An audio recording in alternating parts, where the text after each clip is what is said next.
my darling souls. Oops, I forgot music. I'm dumb. Anyway. Welcome, welcome. How are you all doing today? So, as of today, we are back to our regular streaming schedule. So basically, at this point, like I said, this week I wanted to get back into it.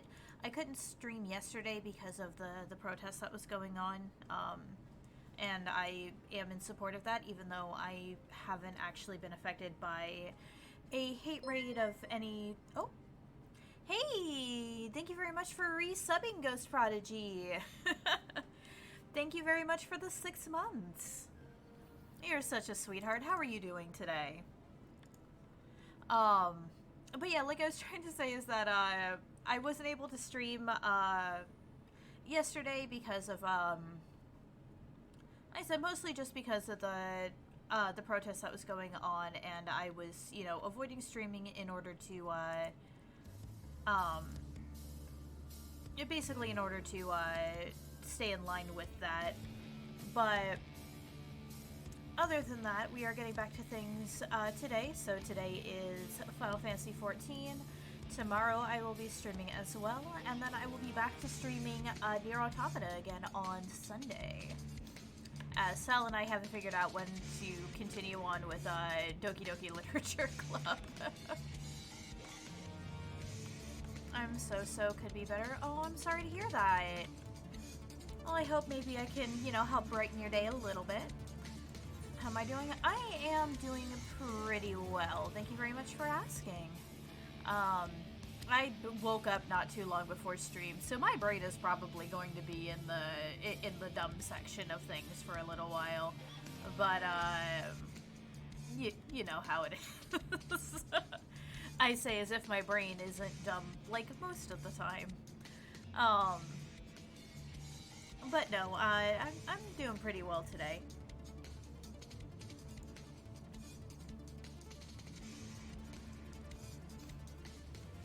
But yeah, I'm excited to be playing this on stream again because we actually are getting very close to the end of base game in this. So,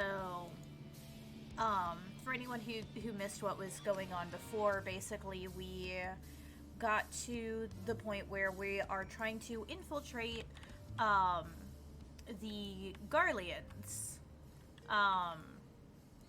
So we basically just picked up a bunch of armor by attacking a bunch of Garlean soldiers earlier, so that way we can like infiltrate them and do some things. Because, you know, fuck the Garleans. Finally getting back to my story character after taking some time off due to being too hot here. Oh, that's valid.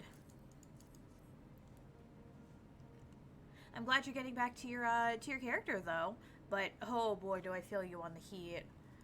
Luckily today it's pretty nice where I am, but yeah, it's been in the high 90s for the past while. It's not been fun. And I'm just glad I'm not living where I used to be, because where I used to live back in Florida, I think they've hit triple digits a couple of times. Which is... no, I'd much rather not.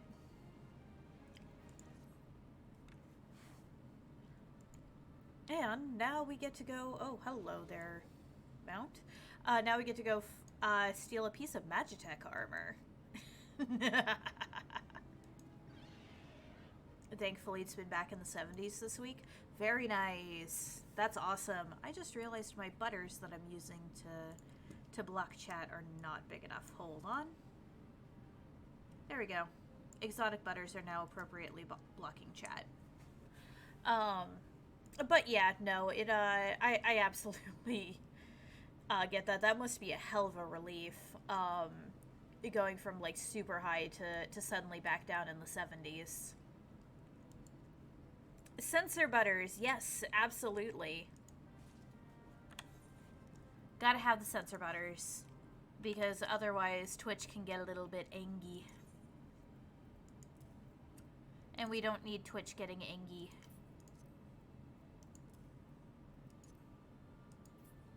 don't think there's any... Yeah, I don't need to put on any special pants. So I get to go right up to the Garleans looking like a Garlean up top and wearing thigh highs and sandals down below. Oh boy. Sensor butters would make good cookies? Would that just... Wait. If I made them into lemon bars, would they be sensor bars?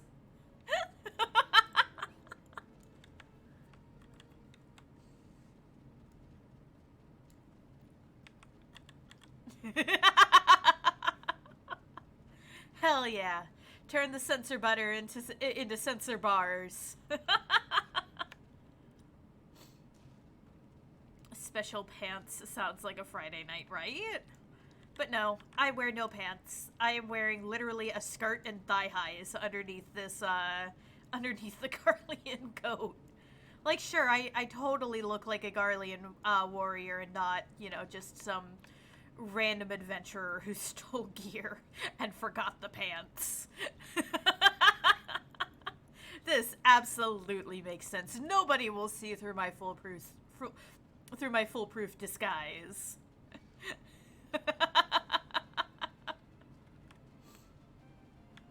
Let's not deal with the mud puppies. Where's your underwear? What's that? I mean, they've got underwear on. I'm not too sure how well I can get an angle up on it, but I've checked. They actually are wearing underwear.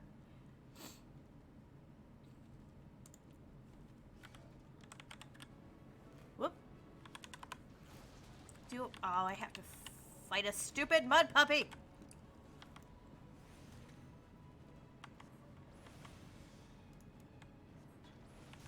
And I'm not sure what that means about, you know, the fact that I have checked to see if they have underwear on underneath the skirt. I don't know why. I've always kind of been curious about, like, whether or not that stuff gets modeled.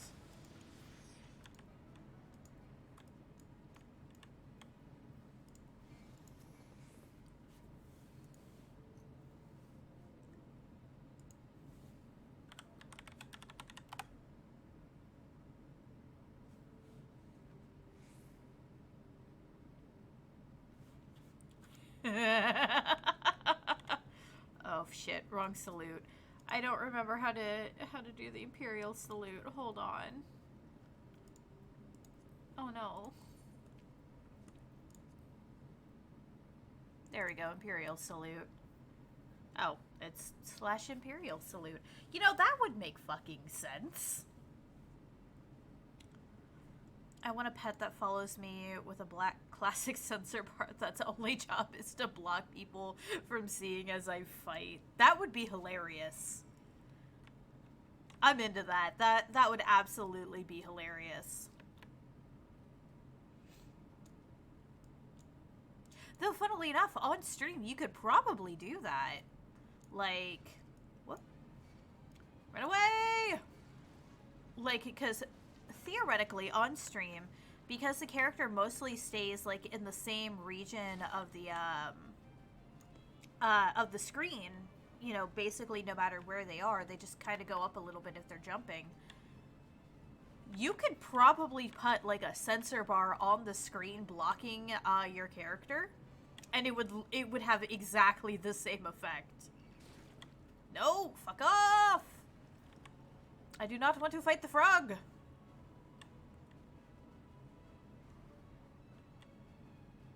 Okay, where the fuck am I supposed to go? I'm not fighting you. Fuck off.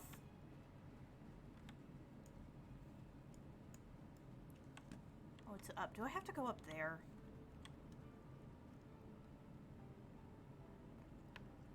I just want to see it sprinting back and forth and holding it up. I mean, that would in fact be hilarious. I'll give you that.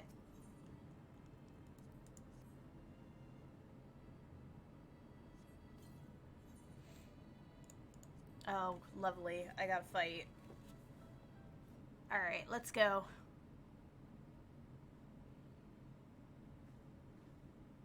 That's a weak-ass smoke signal.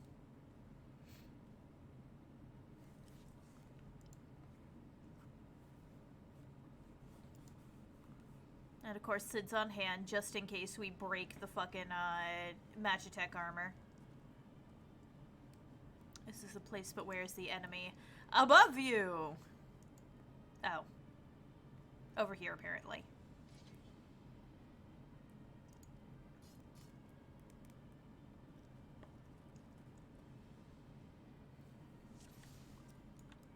Alright, let's go. Oh, there's a lot of y'all. I don't like that.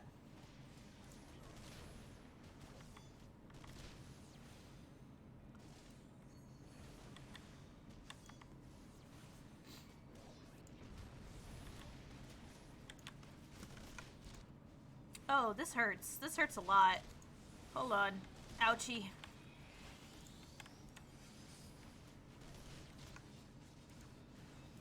No, no, no, no, no. Get out of the way. Grand Theft Magitech. Exactly.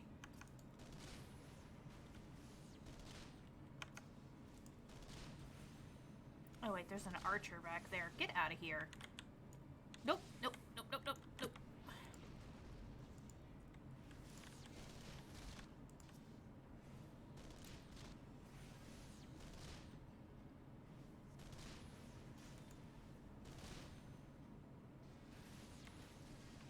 Nope.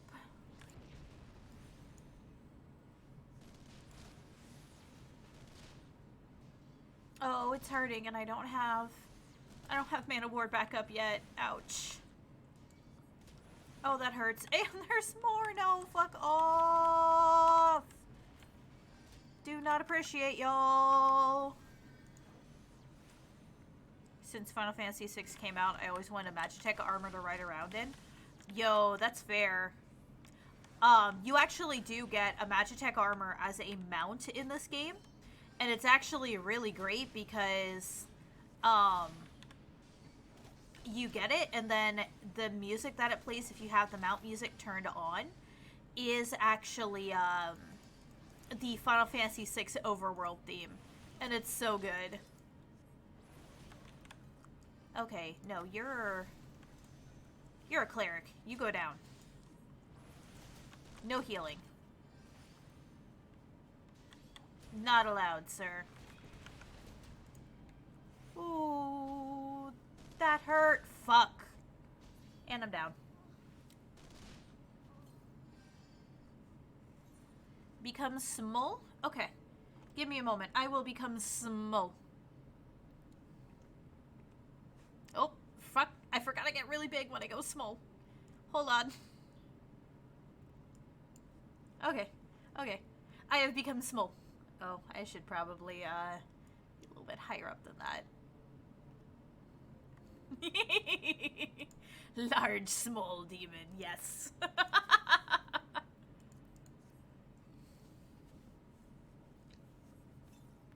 Small, large. Yeah, because, technically these were this and my other model were made on similar sized canvases. When I load into this model, it's just so much bigger. Oh, I can skip this.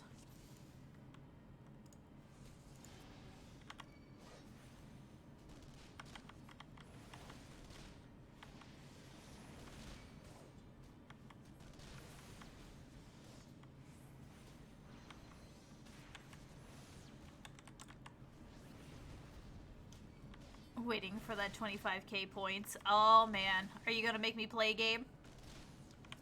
What game are you gonna make me play, huh?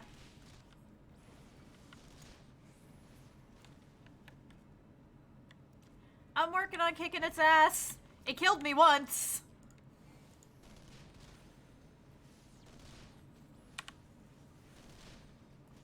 I'm going to make you hurt. Oh no.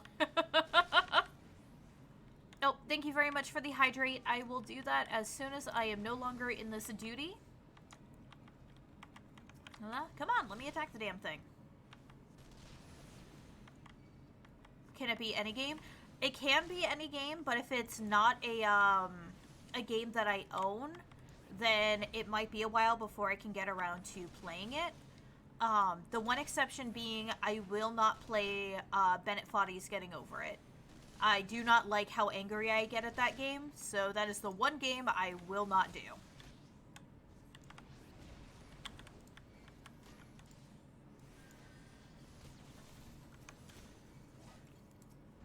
Nope, you're going down first, buddy.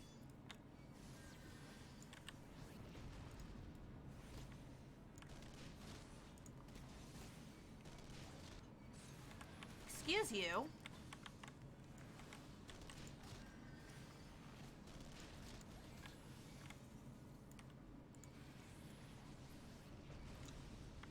Isn't that hammer balancing game? Yeah, kinda. Oh, yes, eat. Ah! Okay. Much better. Now I have my defense back up, so it's harder for it to kill me.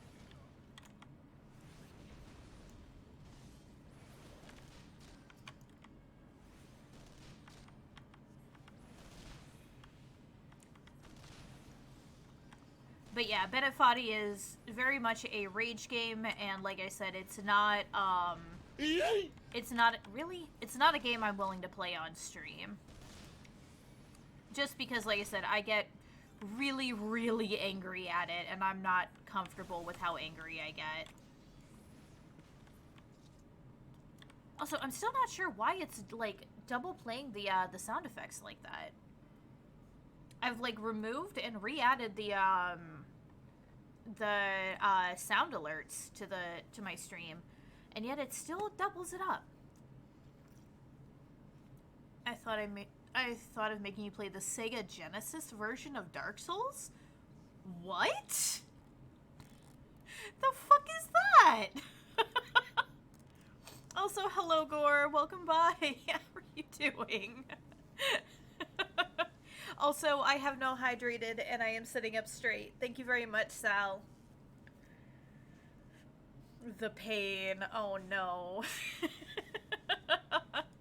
I mean, yeah, if you make it up to the 25k points, you can absolutely make me play that. Oh, God. I fear for my sanity.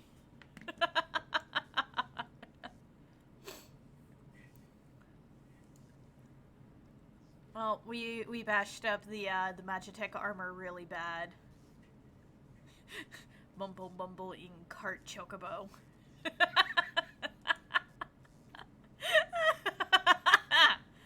I love Biggs and Wedge so much. They're so good. They're so good.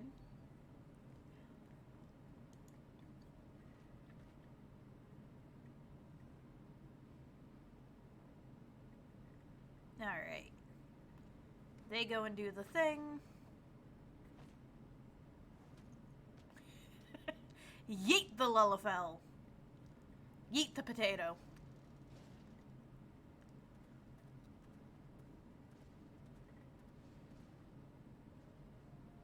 The one with Noct had a good Biggs and Wedge. Final Fantasy 15? I don't remember the Biggs and Wedge from that game. I know that they had them. I just... Because, like, every Final Fantasy game after a certain point... I think after 7... no, after 6 has them. But, fuck if I remember, what the Biggs and Wedge in that particular game were. I'm not gonna lie, I don't remember anything about Final Fantasy 15 except for how pretty the boys were, and the fact that Ignis is best boy. And y'all can fight me all you want on that. Ignis is best boy. Hey, glad you made it home safely, Crimson. Polar Bear got a dump truck behind. Damn straight he do. Oh, I need to change out of this armor. Much better.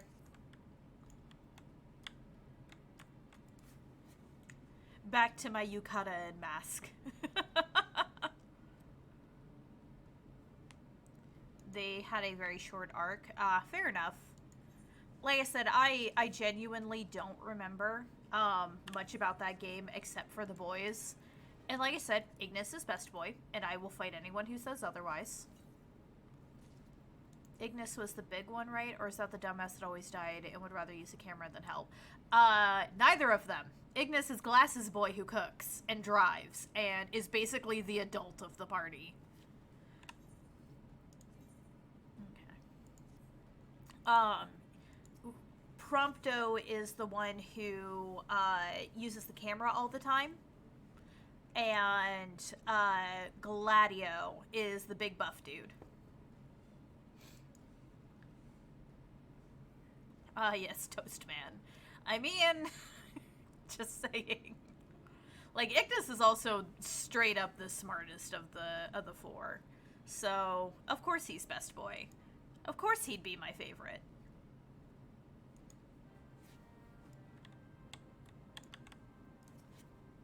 He's also very pretty.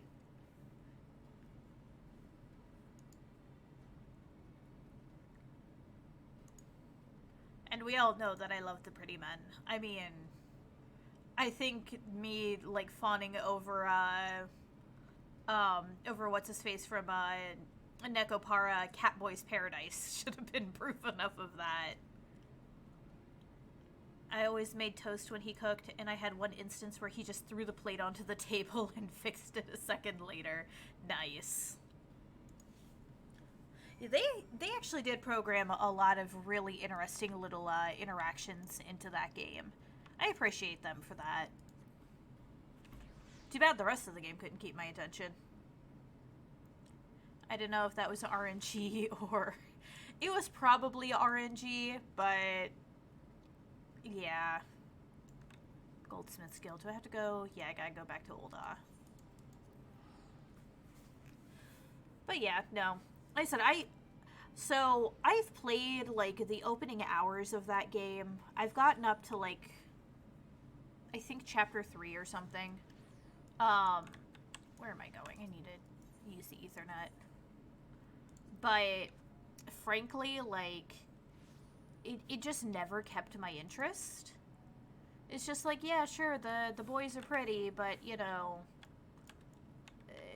like, nothing about this story I find actually compelling or interesting or, you know, anything actually, like, keeping me interested in this game whatsoever. I wasn't expecting the loud bang of that thing just being tossed onto the table. You know, that's valid. That is absolutely valid.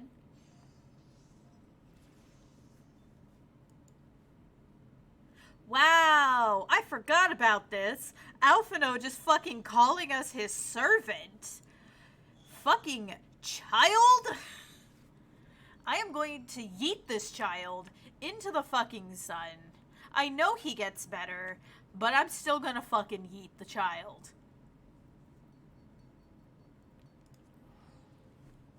The whole thing was basically Band of Brothers cliche, but everyone, for some reason, said it was sexist. You know, I vaguely remember seeing that, like, people saying that, but fuck if I remember why they were saying it. Like, I don't remember the actual reason given for that. There were no female characters. I mean, I wouldn't say it's sexist. I mean, like, do video games need better representation of female characters? Yes, absolutely. I don't think anyone can really argue that in good faith. But does a story need to basically tokenize women by adding them into a story that was never intended to have them as, like, a central part, where it's, like, focusing on the bonds of brotherhood? No, I don't think so.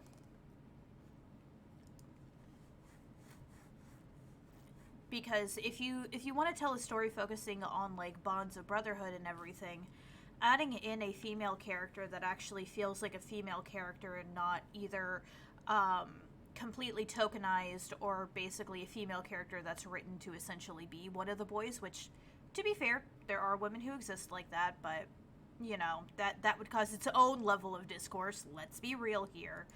You know, you would basically have to completely change up the story.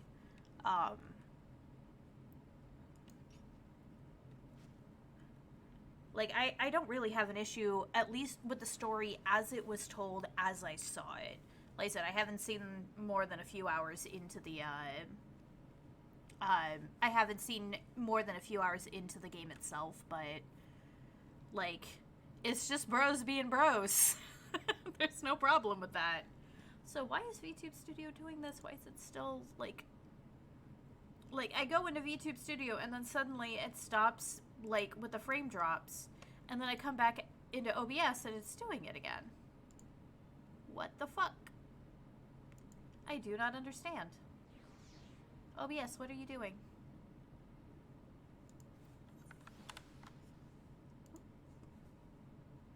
Uh-oh.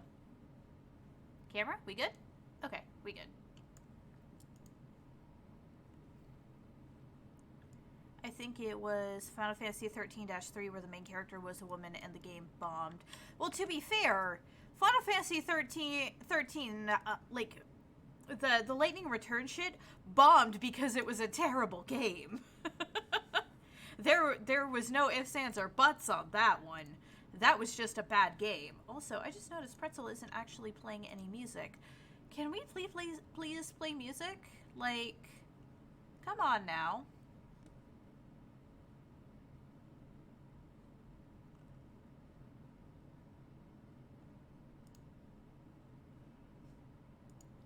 There we go. At least that's some music. They wanted a strong female character, they got it.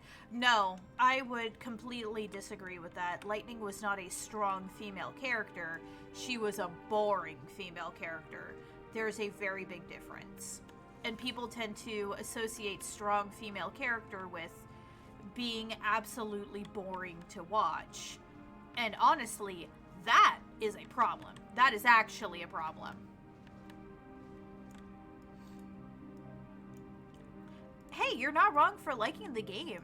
And I'm not going to tell you that you are. Like, I'm sure I like games that y'all would probably think were shit.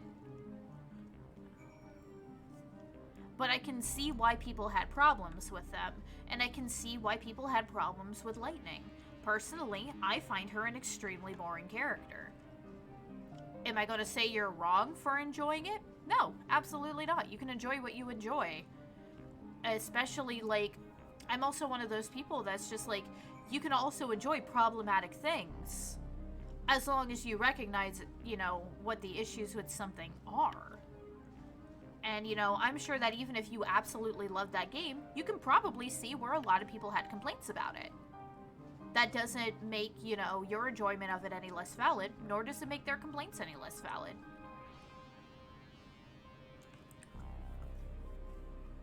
I've been playing Door Kickers 2, and it may not be your type of game, so I completely understand. Yeah, exactly.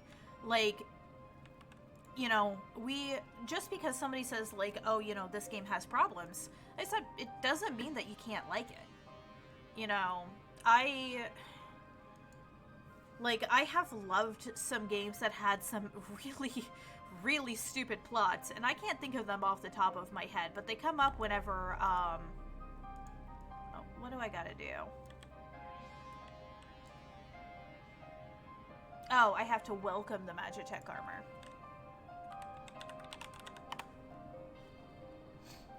Dislike Lightning as a character personally, just like I dislike Cloud from Final Fantasy VII personally. Yeah, and that's a perfect example. Like, a lot of people really love Final Fantasy VII, and I can see why, you know. Whether the game happened to come around during a time that was, like, important to them or whatnot, I can absolutely see why people love that game. I personally don't. I find a lot of issues with it. Now, I'm counting Final Fantasy VII Remake as separate, as I've talked about this on this channel before when I streamed it, where I actually really like the Final Fantasy VII Remake, and it fixes a lot of the problems that I had. But, like, I absolutely hate Final Fantasy VII as a game. I don't think it's a good game. I think it's way too buggy. I think its story is extremely predictable, and, you know, it's just, there's a lot to it that I just really don't like. And Liza, I've been over it before. But I'm not going to tell the people who like it that they're wrong for liking it. because there is still good to like in that game. You know, there's absolutely every reason to still enjoy it. And I feel it's the same way with just about any other game. Welcome to Magitech armor. What's good, fam? Yeah, basically. You see, our Magitech armor is a sassy bitch. She wants to be welcomed and feel like she's part of the family. And you can like the bad of certain games, exactly. Yeah, you can like a game purely because it's terrible. Like, if people can enjoy like really, really silly schlocky movies for being really bad, then you can absolutely enjoy a game for being bad.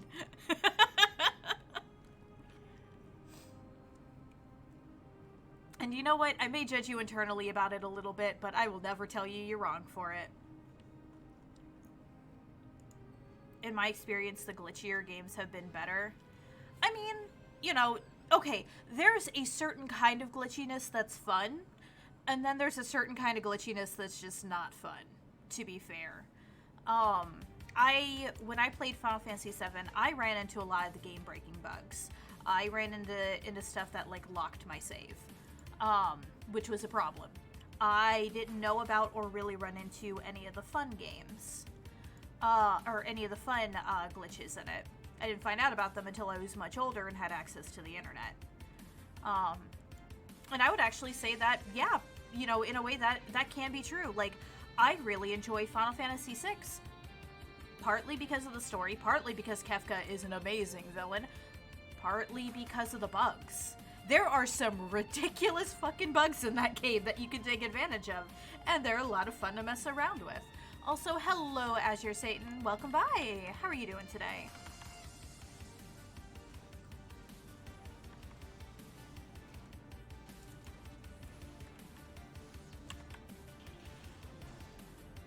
You know, I should probably have Mana Ward up. That would, you know, make sense. I can call you Azu instead of your whole name. I mean, fair enough.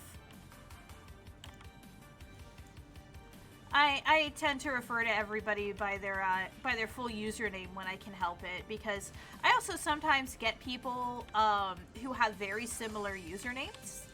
Like, I have two people that could realistically be called waifu that come into my chat on occasion. Hello, motherfucker. Hello, Alnick. How are you doing? So to prevent any sort of confusion, I usually call people by their full username, just because it's easier, and it makes sure that I know who the fuck I'm talking to. Oh, and sorry for the Discord insanity, still getting used to it. Hey, no worries. There's a reason why I messaged to see if you were having any issues. Because if you're having any problems, I would much rather be able to, you know, reach out to you and assist you with anything you're having an issue with, than you basically sitting there, like, trying to figure it out on your own. Because, trust me, I know how frustrating that can be.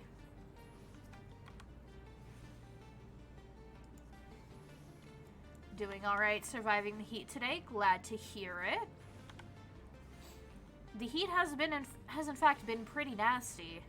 I hope you're not in an area that got affected by the hurricane. Or I guess tropical storm once it got up a little bit further north.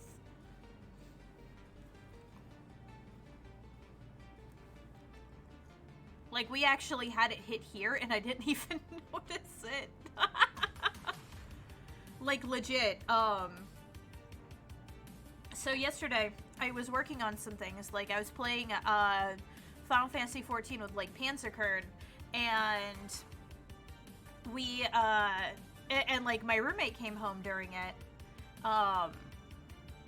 and then it's just, like, I was sitting there like, huh, you seem like you're home early, but I can't see the time at the moment, so I'm just going to assume that, like, my brain is just broken and not perceiving time correctly, because that happens. And, you know, continued playing on. Panzer ended up having to head off at some point, so it's just like, oh yeah, you know, it's the perfect time for me to head off. I haven't eaten today. So, like, I'm gonna go get food. And then start talking to the roommate about dinner, figure out what we want to eat. And then it's just like, oh, we have to go to the store for some of the ingredients. I'm not sure if I want to go to the store right now. And I'm just like, but why? Seems like a normal day to me. And he's just like, there's a tornado watch in our area. And I just kind of sat there dumbfounded like, wait, what? We, like, never get tornado watches here. What the fuck are you on about? So I get up to go look outside, and yeah, sure enough, it's pouring fucking raining, and I never even noticed.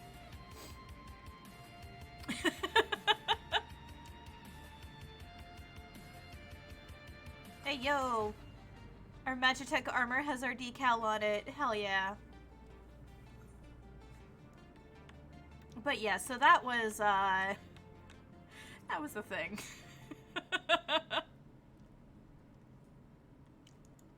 Yeah, like, you remember Panzer. Like, he came home while you and I were playing. I think. Shit, now I don't remember. Was it while you and I were playing, or was it when I was playing Destiny with Spud? My memory is so shit. I played games with 2 people yesterday. I can't even remember what order I played them in. Fuck. Now, oh, fuck. Why is my brain so bad? A tornado watch in our area. Yes, I'd like a large pepperoni pizza. Yeah, basically. I heard you talking to someone, so unless it was a ghost. Okay, yeah, so it was while I was playing Final Fantasy with you. I was right. We need a Destiny as well sometime? Yes, absolutely. Honestly, like, if you don't see me streaming or, like, actively doing something else, like working, just ask. Like, Destiny is very much like this sort of game is for me. Like, as long as you go like, hey, I'd like to play this with you, then 99% of the time, I'm fucking down. Memory go burr. It really do, though. Like, I've got ADHD, and it affects my memory really, really badly. Like, I will remember the bullet points of stuff that I have done, but I can't tell you when I did them. Most of the time, I can't even tell you what order I did them in. Just, yes, I have done this thing. I'm like 90% sure I have done this thing. Or, as anyone who's like DM'd me may know, I can be really bad about getting back to messages sometimes. Like, if I'm in the middle of something, so I'm really bad at multitasking. Like, out the gate, I'm terrible at multitasking. And sometimes people will message me while I'm in the middle of something else, whether I'm doing a dungeon in Final Fantasy, I'm playing Destiny, I'm working, you know, something. And I'll see the message, and I'll look at it and be like, okay, cool, I'll respond to this when I'm done with the thing that I'm doing, or when I've reached a stopping point in the thing that I am doing. And then ADHD brain go burr, and that message just stops existing to me for the next 3 days. Up until, like, either they message me again, or I go through to check to see if there's any messages that I missed, because I know I'm like this, and see that, yep, there was in fact a message 3 days ago that I never responded to, and now I feel like an asshole. There's a glitchy game on Xbox called Conker's Live. Oh god, yeah, I know Conker's Live and Reloaded. I refuse to touch it. If I'm going to play Conker's Bad Fur Day, I'm going to play the original N64 version, or I'm going to emulate it. I'm not playing Live and Reloaded. Especially because I cannot get over how they made the fur look in Live and Reloaded at all. Like, granted, this is the original Xbox we're talking about. They hadn't exactly, like, mastered hair mechanics or anything like that. But, goddamn, the hair on the squirrels and everything just looks so bad.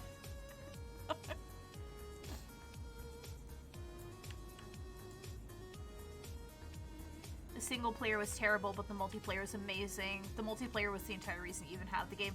That's fair. I mean, honestly, after we beat, the single player of, after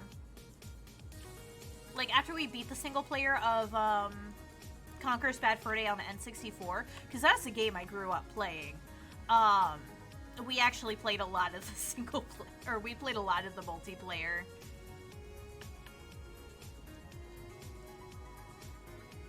I'm off work tomorrow, so I have all the time. Hell yes.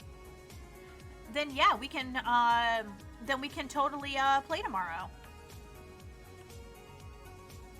Like I said, whoop, fuck you frogs! Like I said, just message me about it.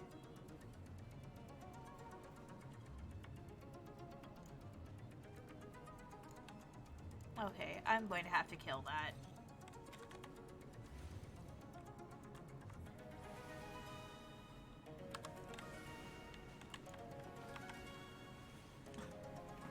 No worries.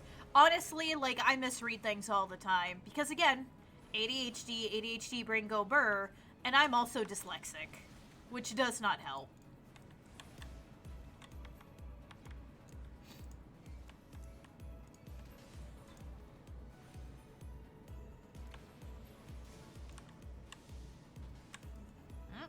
Nope.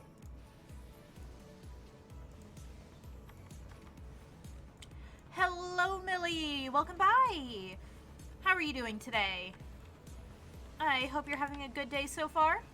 I'm about to get killed by a fucking trash mob. Ooh.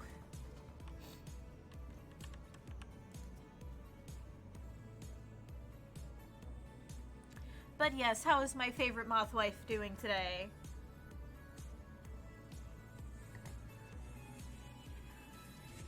But you look, forgive me for saying so, but you look rather fine in Imperial Black and Crimson. Definitely your colors.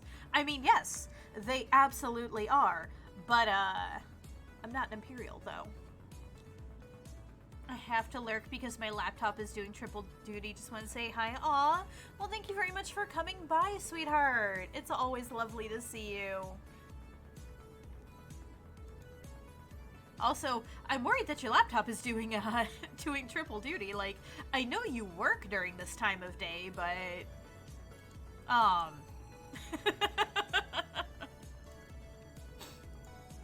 it's downloading a 10-hour VOD. Oh god. Woo. Yeah, good luck with that. Those are a pain in the ass. I had to download a 6-hour one once, and I basically just, like, set it and then went to bed. Yeah, pray that the laptop don't die.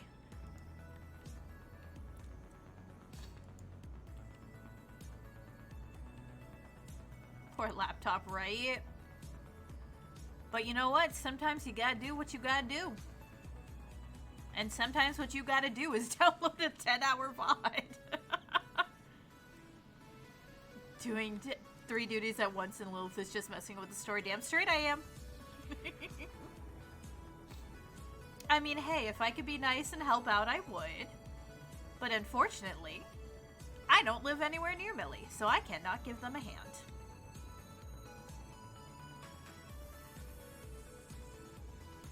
You know, I love how the Imperials still haven't seen through my disguise when I have, again, thigh highs and sandals on underneath my uniform, like, very obviously.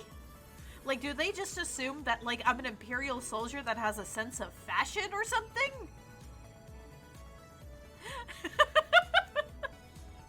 And then there's this bitch.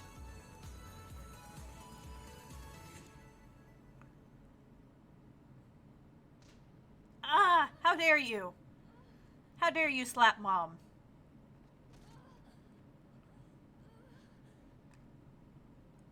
Bitch. Sir, that is just a schoolgirl in sandals. I said let her through. Yeah, basically. Like, that is my best guess for what the hell is going on here. Because otherwise, I have no fucking clue.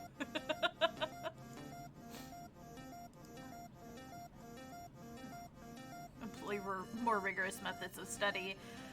Yay. They're going to torture mom.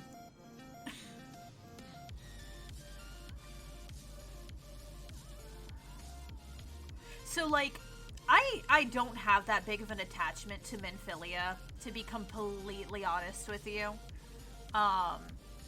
Like, I like her well enough. I can see what she means to the other characters. Like, you know, in general, but as far as her herself, like, it's just like, I don't really see you actually do much, though. You kind of just, like, stand there and, like, tell people what to do, but that's about it.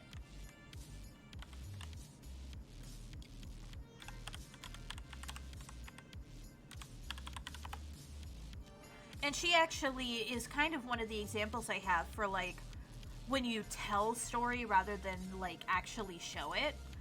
Because, you know, we hear about, like, we see the fact that she's, you know, important to all these other characters, but we don't see why.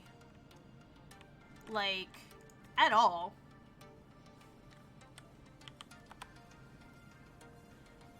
Just, you know, we kind of get told that she is.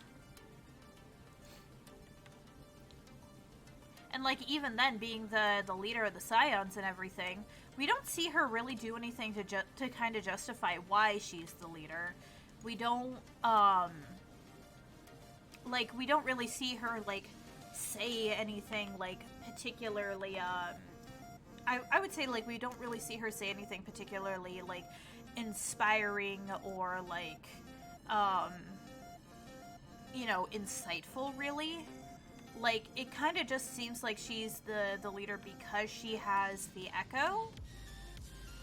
Even though they imply that it's, you know, because of strength of character and everything else. And it's just like, but we don't see that, though.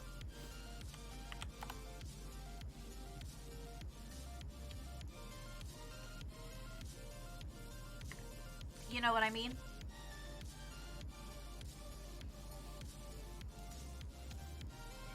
Like, I don't know. I have a lot of thoughts on the way the story is told in this game.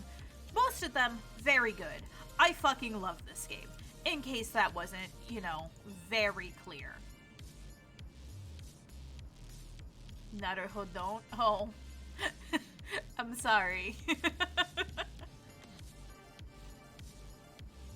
I said, most of your interactions with Minfilia are literally just, like, you know, you talk to her, she introduces you to the rest of the Scions.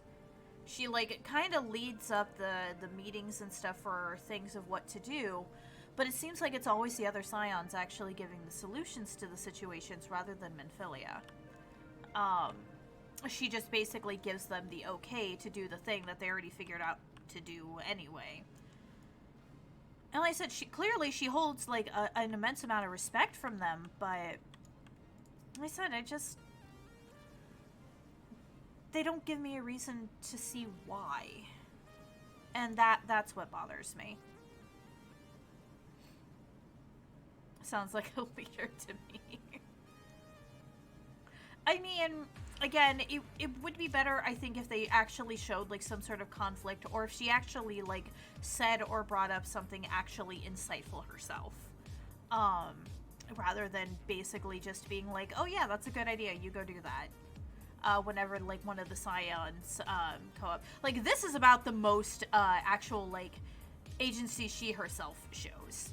Which is the harm my friends and I will take my own life. Basically, like, you will leave them the fuck alone, or I will remove, the thing that you want. But, like, that's the most that she does, really. And to be fair, I love that. That's fucking amazing. Powerful ass bitch. But, you know.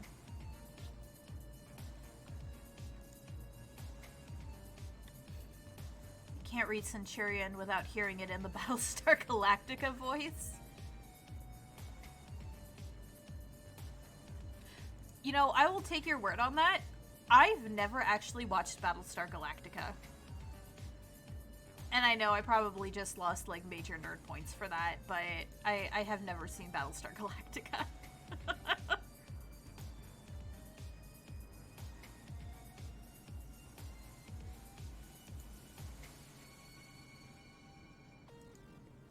Neither have I. Well, there you go. I feel a little bit better about that now. I've only seen the old ones. I've heard the newer ones are better, but like I said, that's about all I know.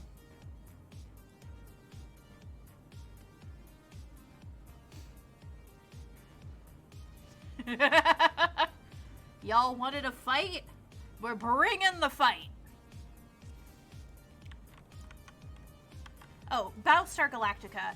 It is, I believe, an American sci-fi show held in very high regards amongst a lot of science fiction nerds here. Like I said, I've never seen it personally. I have friends who are really into it, but it was never really my thing, frankly.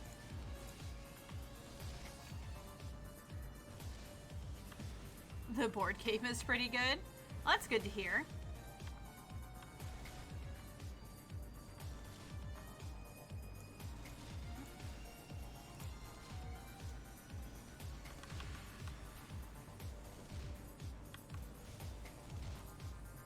Oh, this guy's actually kind of strong.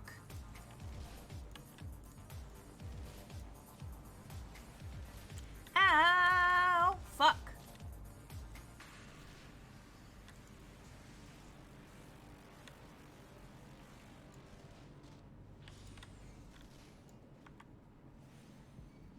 Oh, you know what? You also need to die, sir. Or, you know, I'll die because I'm not paying attention enough. I'm not that big into mainstream sci-fi. That's fair. I like sci-fi, but I tend to be very, very picky with my sci-fi. Like, I like cyberpunk and cybergrunge a lot as genres, but I don't like a lot of other things. Like, the most, like, sci-fi, like, traditional sci-fi that I will go is usually, like, Star Trek. Like, I'm a big fan of Star Trek: The Next Generation. Captain Picard is the best captain. You can fight me if you think otherwise. But, like, other than that, I tend to be very picky about, like, what themes and everything that my sci-fi contains. Especially given that a lot of sci-fi can go into some really bad stuff, like straight up eugenics sometimes. Oops, that's the wrong thing. I did not mean to use that, but oh well.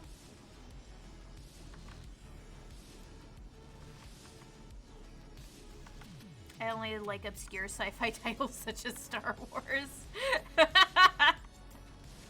I mean, so I like Star Wars too.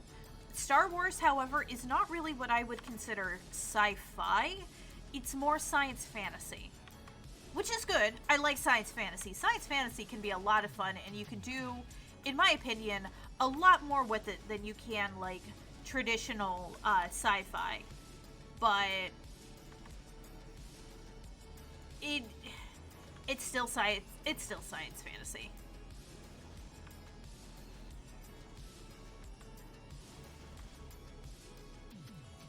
But I also like science fiction for, like, a lot of its social commentary that it can have, too. Like, you know, a lot of science fiction will, like, have commentary to say on shit like,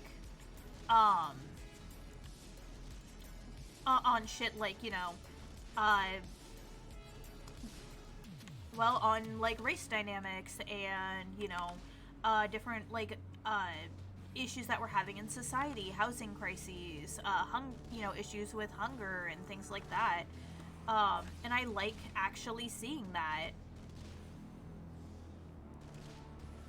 Chile's civilization practices eugenics in science fiction. They're typically regarded as the bad guys, C40K humans. Not always. There are a lot of science fiction writers that will write in eugenics or things based off of eugenics and have them be portrayed as a good thing. For example, in a lot of science fiction, you will see a lot of societies that are portrayed as utopian and have no disabilities. And a lot of those come from eugenics ideals, like ideals that directly come from eugenics. And I know that that's probably a little bit of a heavy concept to be going over when talking about playing Final Fantasy 14, but, like, if you see, like, science fiction writers portraying a society without, like, disabilities, without neurodivergencies, with things like that, those are ideals rooted in eugenics. And you should be looking critically at the people who portray societies like that.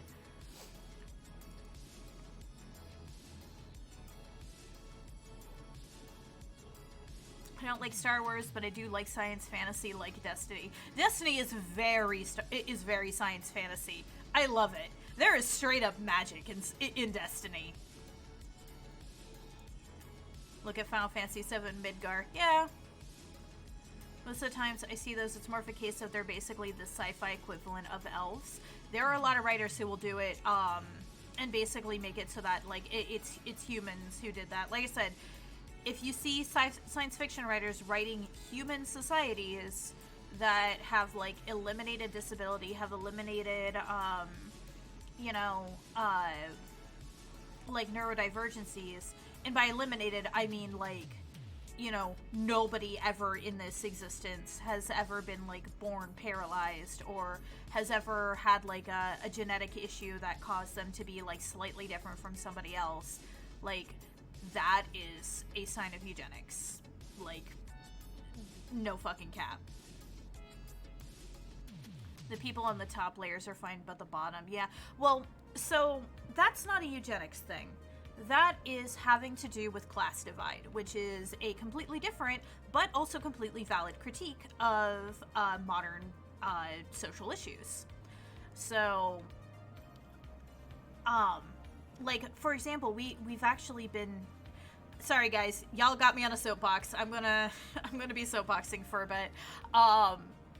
So, like, there is an issue in the United States where the rich will make laws that basically only apply to poor people. And by the rich, I mean, like, the lawmakers who get donations from the rich. They will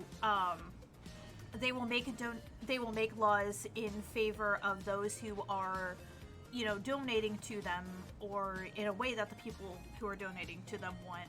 Which effectively means that they create laws that apply to poor people and not to the rich. There's actually a significant issue with the way a lot of our fine systems are currently working, where, like, because everything is, like, a set fine rather than, like, a percentage based or a proportionate fine. A lot of people who are more well off, like rich people, will see, like, these sorts of fines as basically it's a fee you pay in order to break the law, and that's it. Whereas having to pay, one of these fines could seriously harm somebody who's not as well off. And that's a problem. I think in the game they just separate the lower people and forget they exist. Not really. So, granted, I don't think they go into it too much in the original Final Fantasy VII, but at least in the Final Fantasy VII Remake, which is what I'm more familiar with, like, the people who actually work for Shinra and stuff will work on the top and bottom, will live on the top and bottom layers.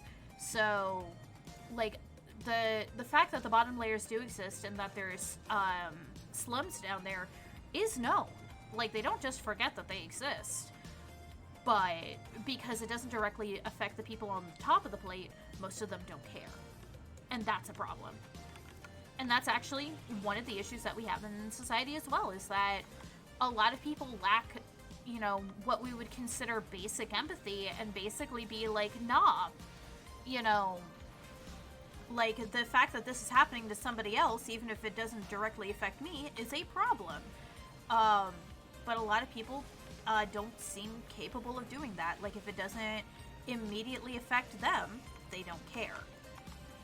And, yeah, that is 100% a problem. I think it's usually a thing of how the problem is solved. If the idea is that medical technology of that world is so advanced, they can essentially solve those problems, that's fine. I am bipolar and am all for research on trying to effectively manage mental conditions. The only part of this... Okay, so see, there's a difference between managing mental conditions and eliminating them entirely. Because a lot of those situations will have stuff like, examine the steel door. Wait, what? Examine which steel door? Do I have to examine this one? Nope. Oh, no, no, no, no, no. But, like, a lot of them will have stuff like, where, like, they will basically eliminate these things entirely from their society and basically act like it's a flaw that needs to be eliminated, which, sure, in some cases, like, there can be a reason for eliminating, like, certain things that are, like, inherently, that inherently, like, lower the quality of life of people, but there are a lot of things that don't need to be eliminated as such and can just be, mitigated or treated normally. I don't know what the fuck I'm supposed to be doing in here. Because if I do anything to this guy, it's doing nothing.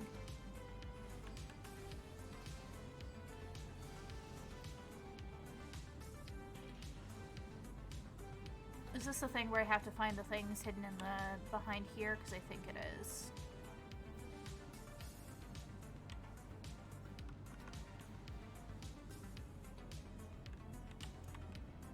Ah, yeah, there it is. But yeah,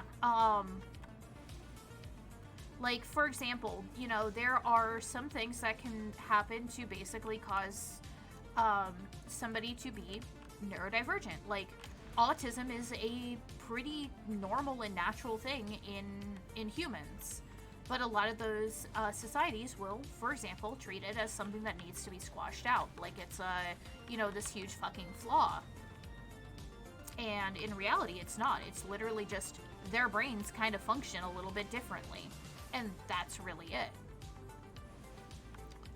But, a lot of those societies are just like, oh, or a lot of those, like, sci-fi societies are just like, oh, this needs to be, like, squashed out and not exist anymore.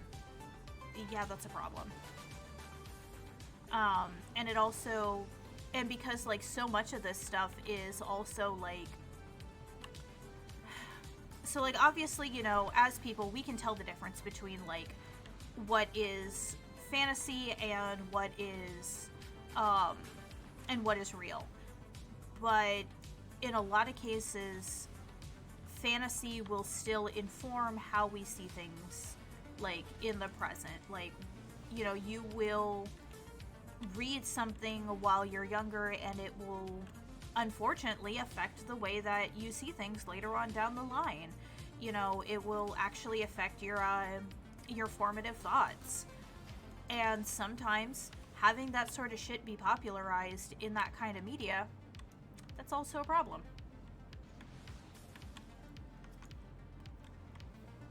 Some mental conditions are also venerated, which is still a problem, like savantism. True. And so, like I said, I am in favor of, like, sci-fi societies that have an understanding of these things. Instead of trying to squash them out and act like they're a flaw that needs to be, crushed out of the human race, understanding them. Like I said, we're getting a better and better understanding of autism, for example, and other neurodivergencies. Like realizing that ADHD is straight up neurodivergency. Like, our people who are ADHD, our brains function so much differently than a neurotypical person. And treating that as normal, treating that as something that's okay rather than, like I said, rather than something that needs to be squashed out, that's the ideal. And that's what you should be looking for in a lot of your sci-fi, in my opinion. Just because of those, just because of the issues rooted in, like, other forms of dealing with it. Also, hello, Sagi. Sorry you came in. This is such a heavy discussion. I hope you're having a good day, sweetheart.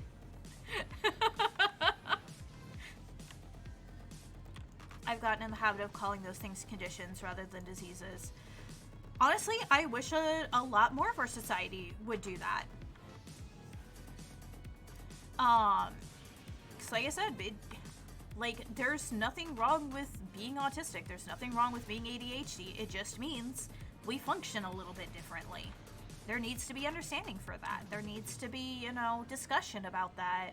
It needs to be more than treated as just like a flaw.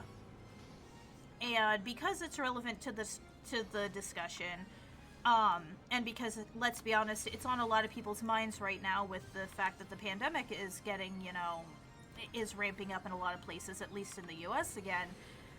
The whole idea of vaccines causing autism and the reaction to that as well is like another example of how big of a problem this really is. Because you'll see these parents be like, oh, I'm not going to vaccine my kid because, I don't want them to get autism. And it's just like, so A, there's no proof of that. Like, the fucking doctor that started that shit has had his medical license revoked and was basically doing it because he was trying to fucking promote his own vaccine, competing vaccine. But like, basically you're saying that you would rather your kid be dead than have their brain work a little bit different than someone else. And the attitude that autism is like this flaw that in people and that it needs to be like removed is a lot of what leads to that sort of attitude too. If it weren't stigmatized, you would see a significant like decrease in that kind of attitude. I remember recently learning that ADHD has more to do with executive function than attention. Yes, that is exactly true. So yeah, basically people with ADHD can have like pretty significant issues with actually like making themselves do things. And it's also partly because our brain's reward systems don't work the way that a neurotypical person's does. So like, for example, it's relatively easy for somebody to form a habit. Like, if you want to do a thing, you can do the thing, and then, like, if you keep making yourself do the thing over and over again, you will eventually form a habit out of doing it, and you won't have to think about it as much. Whereas, like, say somebody with ADHD, it can be difficult for us to make ourselves keep doing the same thing over and over again, like, whether it's, watering a plant at the same time every day, taking medication at the same time every day. That can be really fucking difficult. Or, like, you can be sitting there and basically be like, okay, I have to do this thing. Like, I have to do this thing. Why am I not doing this thing? Why am I doing this other thing that doesn't need to be done? I need to do this thing. And then, like, just basically being stuck in this loop of being unable to do the fucking thing.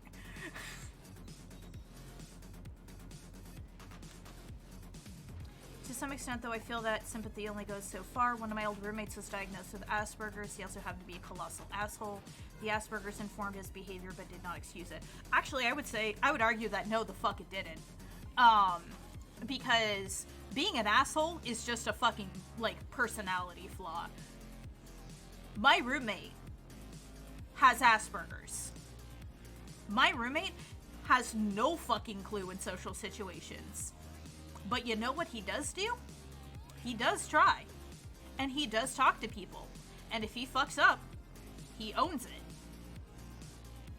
Like, if somebody's being an asshole, they're being an asshole. They can't fucking blame they can't fucking blame the fact that they're autistic on that shit. Well, he didn't understand social cues, but he also acted like a narcissistic jackass in most situations. He also could have been a narcissist. Being autistic and being a narcissist are not mutually exclusive things, to be fair. And I think a lot of people need to realize that as well. Like, autistic people realize that they're fucking different from like, what you would consider a normal person. Like, they are aware of the fact that they are missing shit in social situations. And usually, they're trying very hard to, like, be able to communicate properly in spite of that shit. If somebody is being a jackass regardless, no, that's a fucking personality flaw on that person. Fuck them, and fuck them for trying to use, like, autism as an excuse for that shit. Hell no.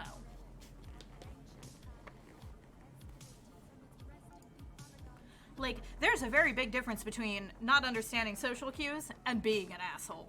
I don't understand social cues a lot of the time. I can make a very good guess. I'm very good at faking it. But I try not to be a dick about it.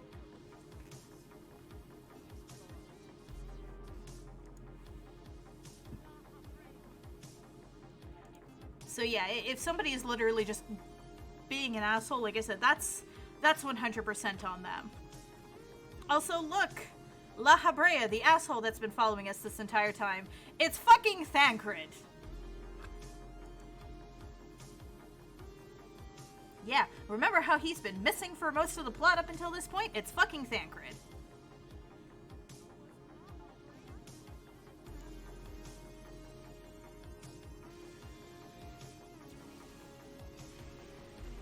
I can make a very huge gas? What?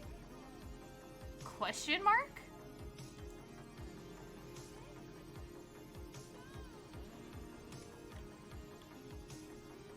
I mean, technically I could. I do have their PNG still in, like, in my thing, but... What? You said guess. Ah. Understood. There was a mishearing happening there, yeah. I can deal with bipolarity as well as I can, especially when I lay some heavy stuff on my friends during a depressive episode. For a moment of clarity, I tend to apologize for my behavior, but still difficult swinging between raging coke fiend, praying for the sweet embrace of death every other day. Yeah, rapid cycling bipolar is no fucking joke. Like, I haven't dealt with it personally, but I have friends who do. Yeah, that shit is no fucking joke. And, like, I would assume that you act like a decent person and do your best to mitigate it where you can. Both for your own sanity and for the sanity of your friends. Like, you know, and I assume that you talk to them about it and that you own up to it when you've been an asshole about shit. Like, whether it's because you had a God complex manic phase, or whether it's because you had a really nasty depressive episode, I assume you've probably owned up to this shit. Hello, Locke. Hello, Raiders. How are you all doing today? You read it into me talking about mental illnesses.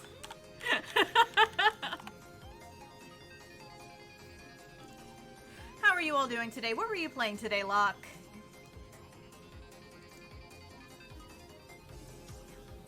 Hello, Ravenwing. Hello, Alcatraz. How are you all doing today?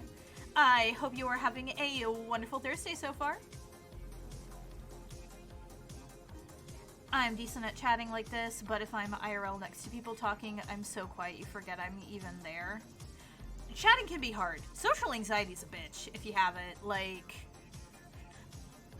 at least, like, social anxiety is becoming more and more, like, recognized as being, like, an actual thing, but yeah, it's a thing. Also, Raiders, if you do not know who I am Lilith Nox, your supportive demon waifu.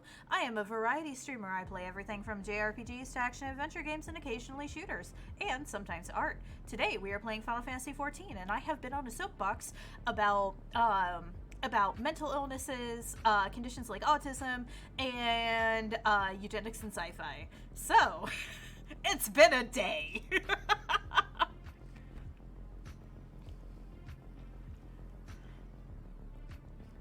I've just been chilling with Locke. How's your day been going so far? It has been going very well. I'm also small and nice. I try. I'm only small right now, though, because Ghost decided to make me small. My mania is mostly creative spurts. I try to maintain clarity as much as I can because I've researched it, so I'm able to tell when I'm in a dangerous state, regardless of mania or depression. See, and that's what I consider being, like, that's what I would consider like responsible behavior when you have something that you know affects your behavior like that. Do you know about rejection sensitivity dysphoria in relation to ADHD? Yup! Yes, I do. Oh, yes, I do. I experience it intensely. For those of you who don't know, rejection sensitive dysphoria is basically when the perceived rejection, whether it exists or not, of something can trigger really intense feelings in you as a person. It is very common in people with ADHD. It can be very common in people with autism as well, or people who've experienced childhood trauma. I meet two of these things. And it can be really nasty, sort of like feeling like, you know, oh my god, the world's fucking ending, my friends hate me, like, or they're just barely tolerating me, all because they reacted slightly negatively to this, like, one small thing that probably wasn't even a blip on their own radar, but your brain literally takes it and blows it up to such a huge extent. Yes, I'm very familiar with it. It sucks. I have that as well. That's another thing to my list. A lot of people have it, unfortunately. Like, as we're coming to understand it more, we're realizing that a lot more people actually do have this, and it can be caused by, say, emotional dysregulation, which is something that's very common in ADHD. It can be caused by, like I said, childhood trauma. So, like, say for example, and I'm going to use my own childhood as an example for this. Say for example, like, you had a parent that would blow up on you for the smallest of things. Like, doesn't matter how small the thing was, it would immediately turn into, like, a huge fight, or you would immediately get punished, like, disproportionately heavily about things. That can also trigger rejection-sensitive dysphoria much later in life. Unfortunately, I had that happen too, on top of the ADHD. So yeah, I'm very much one of those people, like, if I perceive, like, a negative reaction to something, I tend to go into a spiral about it, and I do my best not to. But, yeah, it's a thing. It is absolutely a thing. Oh my god, the world's ending. I remember when I almost got killed by a garbage truck at work, and I didn't even care. Oof. I mean, to be fair, there is also a difference in, like, perception between, like, something kind of impersonal, like, you know, a garbage truck hitting you versus, like, somebody you actually care and have put, like, investment of time into, like, with your friends. 'Cause, like, I know about you, but, like, I have been almost hit by cars before and, like, basically shrugged at them. But the moment, like, I perceive that a friend might be angry at me, like, I freak the fuck out. Experience that, but then the next day I end up going, I'm not gonna reject it for shit, let's go! I've actually somehow scheduled collab invitations around my manic episodes before the depression hits, and I end up doing nothing out of that sensation. Oh boy.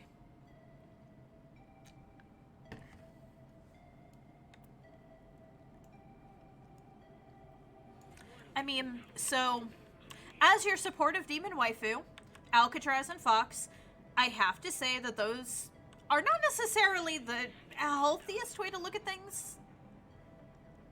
But as just a fellow person who experiences a lot of bullshit going on in their head, fucking same though. Like, I recognize it's not healthy to perceive that sort of shit that way, but goddamn if like, I don't have a complete lack of self-preservation instinct simply because fuck it. See, Death is a cute anime girl who spits fire. Okay, I need context for that because I feel like there's a story behind that one.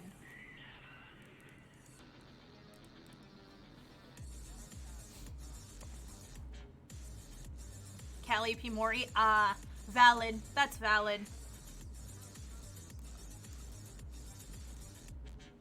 To be fair, I don't really see her as Death. I kind of just see her as a psychopath. Like, she's the Grim Reaper, but she's not Death itself. Apparently, when I stared Death in the face, I shrugged. Like I said, not really the most... Like I said, as the supportive demon waifu, that is not the healthiest way to look at that. As somebody who has, like I said, who has had some shit happen before, though, fucking same.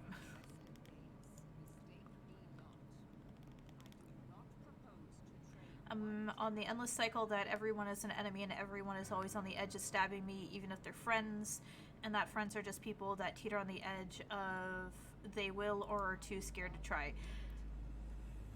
Okay, you and I both know that that's not a healthy way of looking at things, but we've had that conversation, so I'm not going to browbeat you with that shit again. But you know that you are my friend, Locke. I'm just terrible at keeping up with people, because ADHD brain go brr. If I do something that could potentially kill me, I see it as a plus, like skydiving. If it kills me, that's just a plus. Alcatraz! No! Bad! Don't do that! Oh, if it happens to exist, I'll see some of you in Valhalla. Oh no.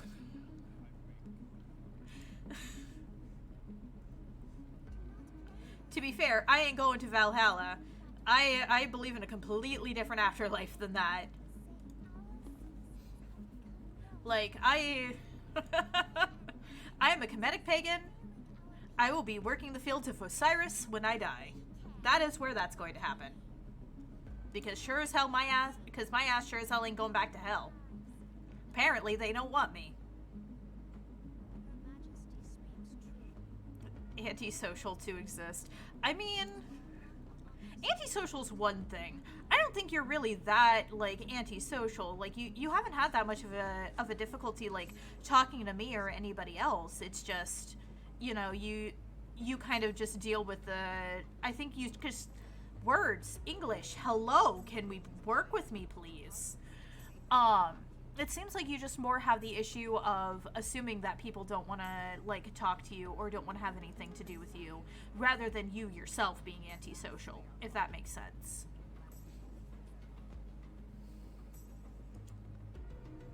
Death is really my wife, but she took everything, even my right to die. So what I'm hearing is you're Deadpool.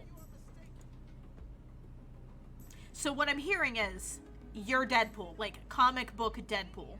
Not the movie's Deadpool. They gave him a different background for that. But like if you haven't read the comics for Deadpool,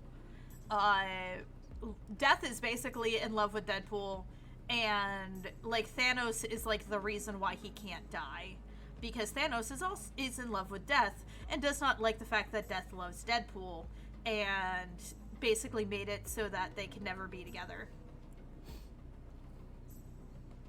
I like being alive. Maybe it's just me. I like being alive as well. Being alive means I get to hang out with all of you. Like, I like that. That's pretty fucking poggers. Rejected by hell, wandered the abyss with me. I mean, if you consider the mortal plane the abyss, then sure, absolutely. Because that seems to be where I'm stuck. Valhalla better have Dippin' Dots ice cream or it's going to be hell. You know, I feel like because hell is on a frozen world, you probably have a better chance of getting Dippin' Dots ice cream on hell than you would in Valhalla. You should probably be able to get some pretty ballin' meat in Valhalla, though. It's like being friends with Batman. I either creep around corners until they call my name. Thanos is Death's biggest simp. Yeah, he is. Basically dead, but my body is sturdy and my sheer willpower keeps me in this eternal torment. Hey! If it's willpower alone that does it, then that's important. So I'm in no position to talk here because in comparison to some of you, I'm mentally off too well. With only a mild case of manic depression and some form of what my childhood psychiatrist called a hyper-emotional phase, which made my school life hard. I mean, if you have manic depression, which is basically bipolar type 2, like, yeah, that makes sense. Especially given if you're not rapid cycling, because if you're not rapid cycling, then, like, manic or depressive phases can last months. Or I believe even years in some cases. So, yeah, no, that makes sense. That tracks. Look, Judeo-Christian afterlife is just straight up boring. Who would ever want to be there and just exist in a land of everlasting peace? Okay, to be fair, the Judeo-Christian, I don't like the term Judeo-Christian for a number of reasons, but the Christian afterlife specifically, at least as what's taught in a lot of churches in the U.S., is frankly kind of bullshit and has no basis in their own goddamn book. Like, yeah, Abrahamic's closer, like the Abrahamic religions, but the afterlife in a lot of those is not accurate to a lot of those books. Like, if you look into what a typical Protestant believes in terms of, like, where they go after they die, it has no I love Nanamo. It actually has no fucking basis in like their actual holy book. So, like in their books, like the wages of sin is death. If you have sin, you die. Like you die. You're dead. That's it. You're not going to hell. Hell is a specific place, specifically for the traitors of heaven, specifically for Lucifer and his fallen angels. Like, that's not a thing that normal people go to. Like, the whole fire and brimstone thing is kind of just bullshit that was, like, made up much, much later after those original texts were written, purely to fucking scare people into converting. Like, the actual history behind it is kind of bullshit. And the same is like for heaven, I believe, like in a lot of those original texts, like you don't go to heaven when you die either, even if you were like quote saved or whatever. Like that's only for very specific peoples, the vast majority of which aren't going to fall into that. Wasn't purgatory always a thing though? Yes, purgatory is kind of a weird thing. Purgatory is more a Catholic thing than it is a Protestant thing, so unfortunately I can't speak too much to that.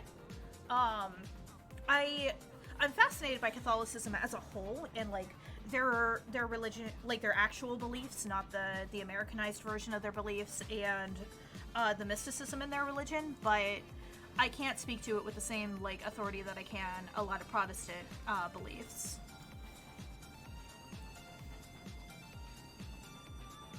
Waiting for the day I do find out that I can rip my own head off and throw it at people and then grow my body back, because I will be sure cocking it through, because god damn it, Locke. I feel that though, like I feel that sentiment, but goddamn. Hell is an exclusive club, you poor dead peasants. Yeah, basically.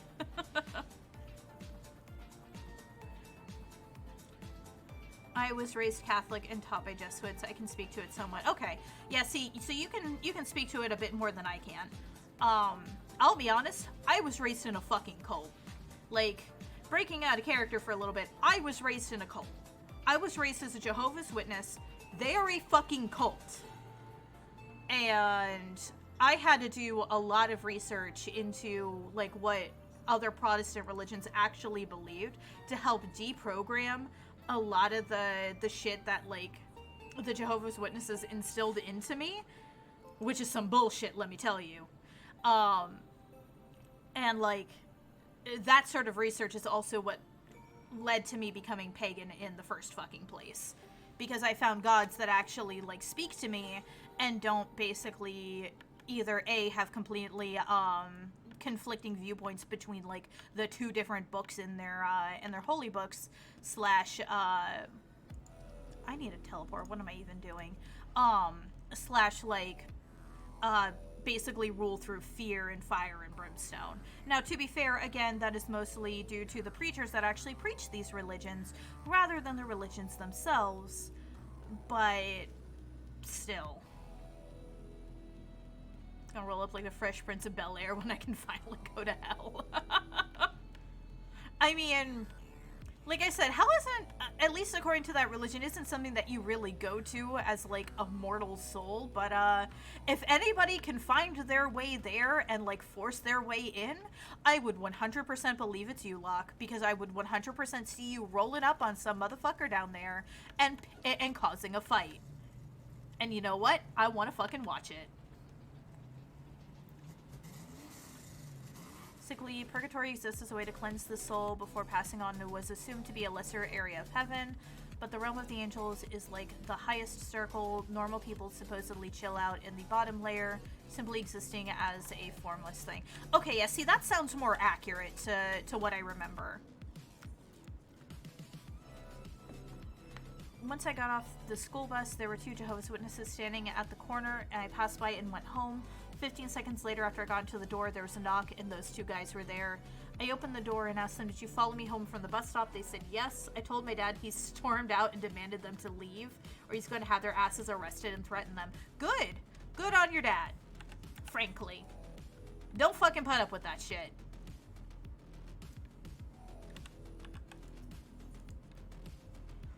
Also, in the original text, before it got watered down through many translations, in the original it talks about many gods and the fact that Lucifer isn't a person but a place and many other things. So that's debatable. That is heavily debatable because a lot of what we thought were texts, like older texts, we actually were able to trace back and see that they were additions added on later, just earlier than like a lot of the other additions that are now in debate now. So that, to be fair, you are bringing up like legitimate things, but there is a lot of debate surrounding their legitimacy. Considering the amount of times I've actually died and came back, I'm pretty sure I'm like Capcom's Asher. Maybe either that or like you've just got a cat in like a previous like in your ancestry. I'm pretty sure stalking a minor is a crime. It absolutely is. And no, I know what you're talking about too, because like they would do that sometimes to people from my school, because the adults wouldn't answer the door. They would just pretend like nobody was home. But if the kid like went into the house, then obviously they can claim like, oh, you know, we knew you were home, so of course we're gonna come up and knock. And then like because of social contracts, it makes it much harder for you to ignore them. Yeah, no, I don't like Jehovah's Witnesses. Like I said, I grew up as one, so I have a whole fucking complex about that shit. But I also don't like the fact that they are also taught to so aggressively proselytize as basically a way of radicalizing them, members of the church, into remaining with the church and not questioning it. Because I don't know if you guys know this, but in cults, and this also includes a lot of places that aggressively proselytize, like the Jehovah's Witnesses, they are taught to do so because the church knows that people don't fucking like it when people proselytize to them at all. They know this. And they do this as basically a way of sending these people out, knowing that they're going to get hated on, they're going to, you know, have bad experiences with it, and then they come back to the church, and the church treats them, you know, welcomes them with open arms, and, you know, basically treats them like, oh, you know, those people out there don't understand, but we understand you, we know what that pain is like. And it basically just further, like, enforces the idea that they're safe places with the church and not with anyone else. And that's a really bad thing, especially for people who are vulnerable to it. Like, they got my mother with that shit. Which is a big reason why, I mean, she was abusive as fuck even before this, but it's also a big reason why her and I really do not talk anymore, is the fact that she fell back in with them and is falling back in with their, honestly, really fucking toxic ideals, and refuses to listen to anyone else about it because, well, you know, the church understands her. And again, that's a problem. I have some respect for Ignatius of Loyola simply because of his drive and ambition. He is basically the Tony Stark of Catholicism. I mean, yeah, valid. I'm agnostic simply because faith is largely determined by geography and being well read in various mythologies. There are so many common things, and Abrahamic religions basically just copied the homework of Hellas. I mean, yeah, that's true. To be fair, I believe that the reason why so many religions have a lot of the similar stuff is because religion is a uniquely human experience. Like, whether you believe it in or not, humans inherently want to understand things, and they want to ascribe meaning to things that they can't immediately understand. And you'll notice that a lot of common threads in a lot of religions are things that we still don't have the best understanding of now. You know, with what we do in regard, or like what happens to us in regards to death, because we have no idea. Like, we can have as many like hypotheses on it as we want. We can, you know, you can debate back and forth about whether or not like ghosts exist and things like that, but oh, do I have to level up? I do. Well, I guess I'm about to go do roulettes, but I should probably change my equipment before I do that. But like I said, you'll notice that that's very much a thing. Um, I also don't really like the fact that the Pope, who basically proofread the Bible, also ended up writing the demonic Bible. I respect and hate every god, but I will always consider Christianity as branch of the conqueror god. Yeah, I mean, given that Christianity has very successfully, like, gone on crusades to forcibly convert, like, a huge part of the world into their religion, yeah, that's a valid interpretation. Pastafarianism was my favorite. Used to come by a lot of, probably just a religious hotspot, and I would constantly lie to them. I once told them we worship Pastafarianism and even Odin. Gotcha.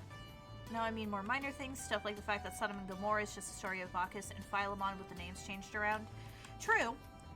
And yeah, but so that's a different thing, in my opinion, because you'll also see that, what's the best way to explain this? So, syncretism is a thing across many, many religions. And part of that is due to the fact that as people convert, they will bring their cultural stories along with them. And a religion is inherently a big part of a culture in a lot of cases. So, like, this is just a thing that happens naturally.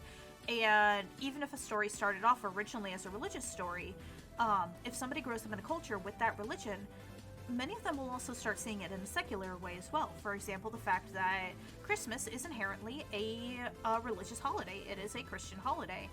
But as people were conquered or people were converted over to Christianity, they brought a lot of their beliefs that were, endemic to their culture with them.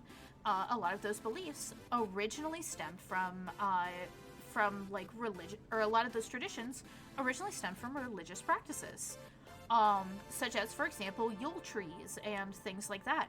Those all came over because of people bringing their cultural traditions with them, when they converted over to Christianity. The Christmas tree was a Gaelic tradition, right? Yes. Actually, a number of older traditions actually have a Christmas tree in them. Once a priest asked, how has Christianity gone wrong? I asked, what was up with the Crusades? Good answer.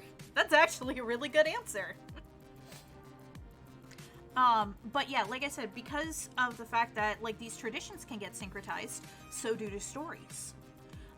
So over time, a lot of stories will be rewritten with different characters, because they kind of become like archetypal stories. Even if they originally come from somewhere else, if you trace back their history, you can see where, like, a people was conquered or a people was converted into another religion, and they brought their stories with them. And those stories were retold through a different context, through a different lens. And so those stories continue on. And to our modern eyes, yeah, it may basically seem like, oh, this religion stole this thing, when in reality, like, it actually came through natural syncretism. Well, natural or unnatural. Like I said, Christianity is the conqueror god. Let's be real. But you know what I mean. Basically go on my latter theory that it's possible that gods are just higher dimensional beings, so all religions aren't technically wrong, just higher beings messing with people, because it's been proven of people doing things in the realm of the supernatural. So the realm of the supernatural has not been proven in any scientific way. Thus, we have not proven any sort of interaction with the realm of the supernatural in any scientific way. However, I will say that it's not entirely impossible for gods to basically be higher level beings. If you've ever read Flatland, actually, a very similar idea is actually brought up that way, in that those of us who exist in the third dimension would be seen as gods to those who only exist in the second dimension. So theoretically, gods who exist, or individuals who exist in dimensions higher than us would absolutely be a thing. That's absolutely something that that we could perceive as a god. That makes sense. Realm of the supernatural hasn't been proven. Explain VTubers. Well, you see, art is the thing.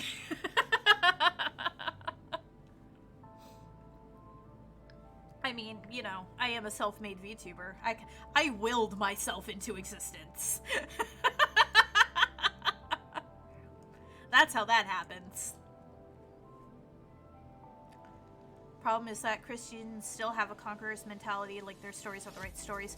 Yeah, unfortunately. And that also, again, ties back into what I was talking about with, well, you see, stream ends. Shit, you figured out our secret. But, like I said, that, when an artist and a rigger both receive a lot of money. See, that's the joke I was originally going to go for. And I realized that was probably in poor taste. Especially given that I made my own shit. I drew and rigged my own model. So any scuff that you see here is entirely of my undoing. But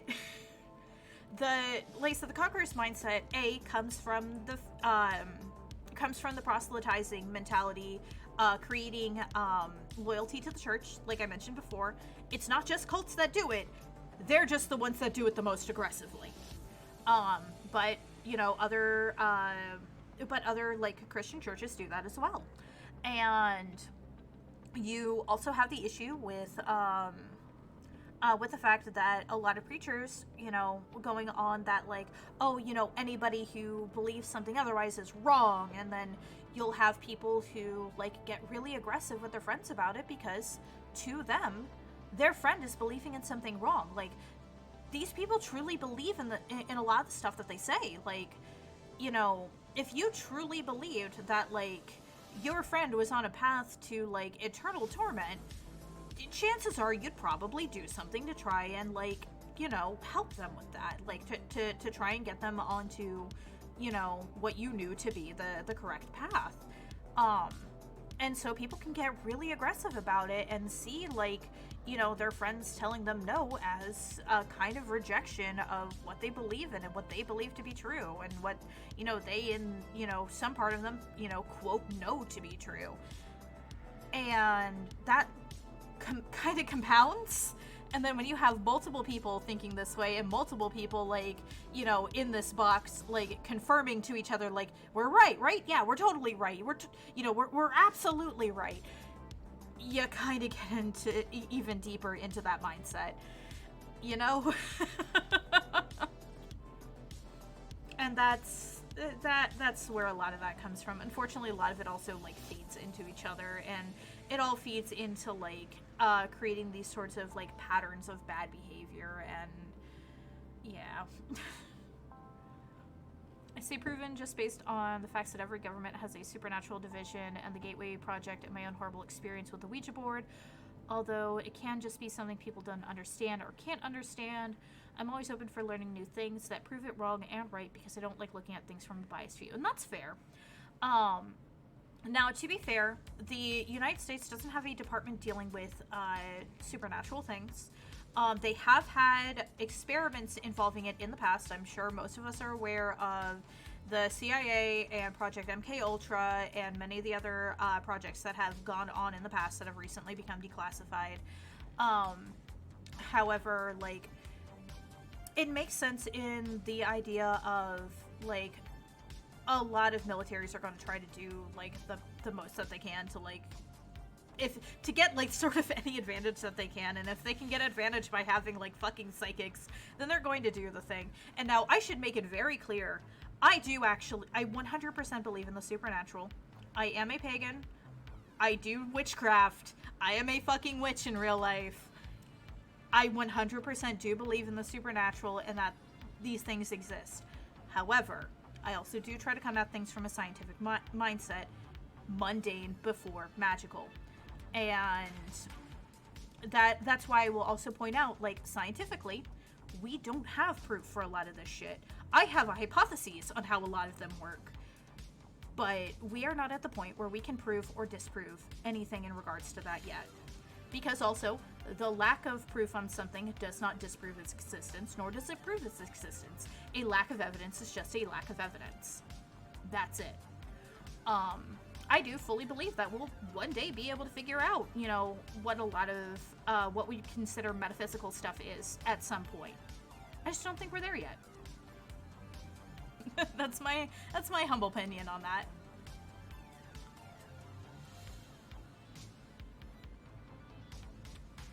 Most religious decrees, not the systems, were made in a time of lawlessness as a way to try and curb crime in the absence of proper police force. Deuteronomy and Numbers are literally just books of laws. Also very true. I know we need to generalize for this conversation, but I would like to remind everyone there's good people in every group of faith. Very true. Like, Christians who actually abide by what they believe in, or what they purport to believe in, are absolutely, like, wonderful people. There are good people out there. The problem is that the bad ones tend to be very loud. And that's also kind of a problem. Because the good ones need to make sure that their voices are heard louder.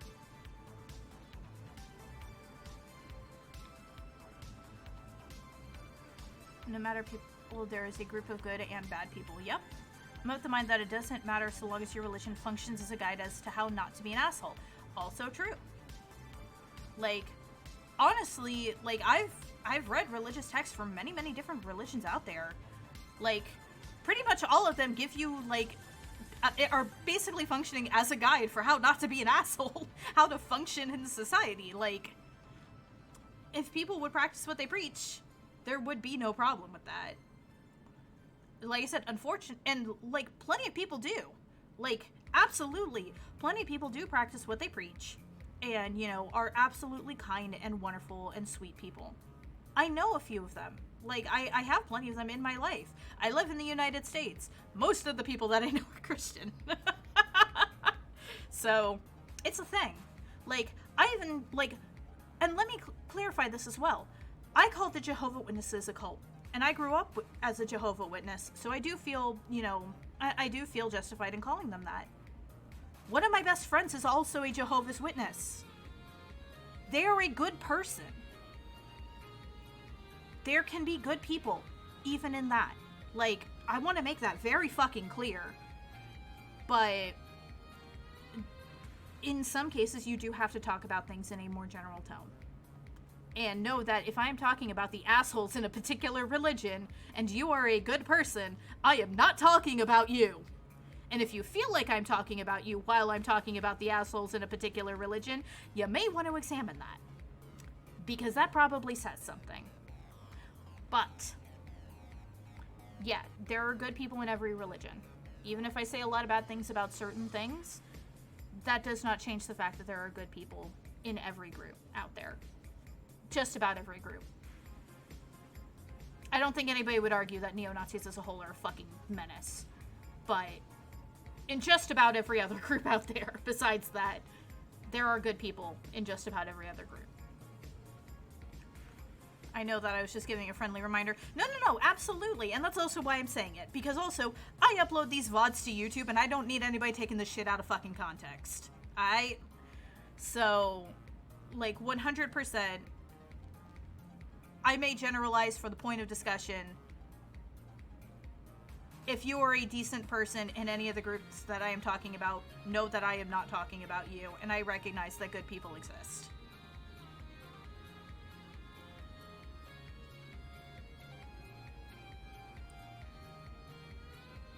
Funnily enough, as a student of Catholicism, most Catholics are actually blasphemers by their own decree.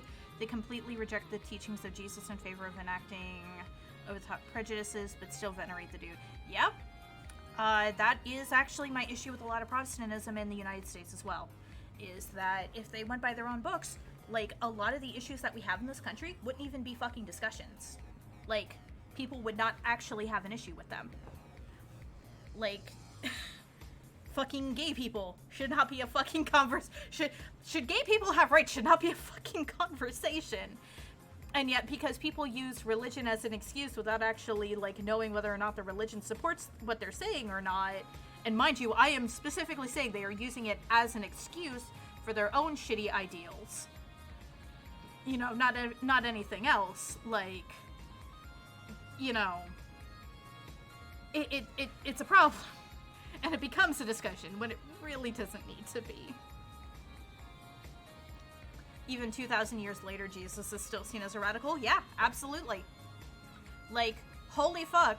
And again, I am saying this from a US-centric mindset right now because I am from the US. I have, unfortunately, never lived anywhere than the US. So as much as I try to educate myself and deal with, and, you know, expose myself to other ideals and everything else, I can only work with what I can work with. You know, people in, like, a lot of modern day Christians would fucking hate Jesus. They would see him as just a fucking brown-skinned liberal. And mind you, I'm not 3D, so I don't have hand tracking. So you can't see the massive air quotes I have around, like, when I say Christians, or modern Christians.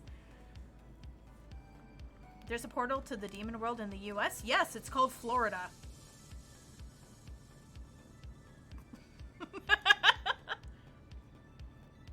They'd call Jesus a libtard. Yep, that's exactly what I was getting at.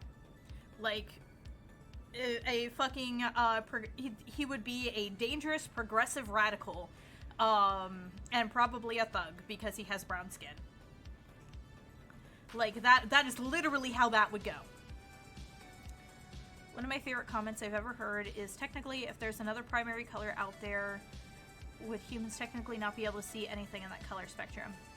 Well, so that also gets into the discussion of what we consider a primary color.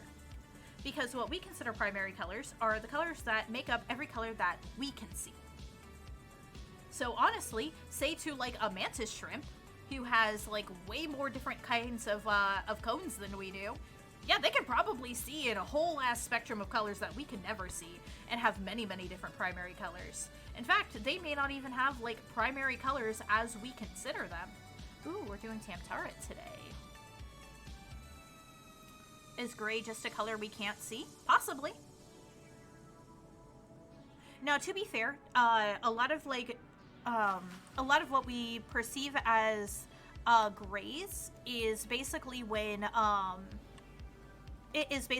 like light bounces, like something's bouncing back like all different wavelengths of light that we can see, but it's not bouncing back like too many of them. Like too much of it, so kind of like how black is like absorbing it, all the different colors, and white is like reflecting all of the colors. Gray is kind of like that in between. Mantis shrimp's eyes are super dope. They really are. Mantis shrimps are my favorite sea bug. Also, if there's any animal that is supernatural, it's eels. You know, given the sheer amount of, like, metamorphoses that eels go through, I'd support that. I would absolutely support that. For example, did you know that what we originally thought was, like, I think, like, 7 different, like, species of eel all ended up being the same kind of eel, just in different stages of its life? Eels are fucking wild, man.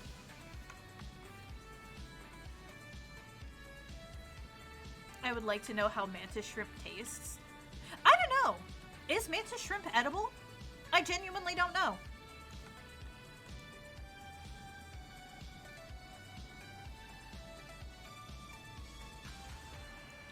I have this question now. I want to know if mantis shrimp is edible. Can someone Google that for me, please, while I'm in this fight? Has anyone ever eaten a mantis shrimp? Everything is edible? I don't know about that. I'm not brave enough to say that everything is edible. Question is how often? Valid. Yeah, some things are only edible once. Ever. Male seahorses give birth. Thanks, I thought I had the world figured out. Yeah.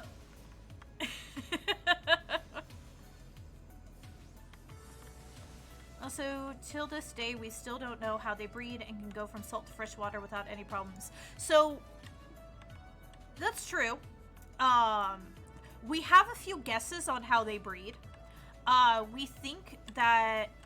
So, for example, we have found fully matured sexual organs in adult eels before. The problem and where a lot of that comes from is that in those previous stages of eels that we thought were like their own thing, we could not find fully developed sexual organs in those subspecies, what we thought were species of eels, and ended up being like just different stages of life for this one kind of eel.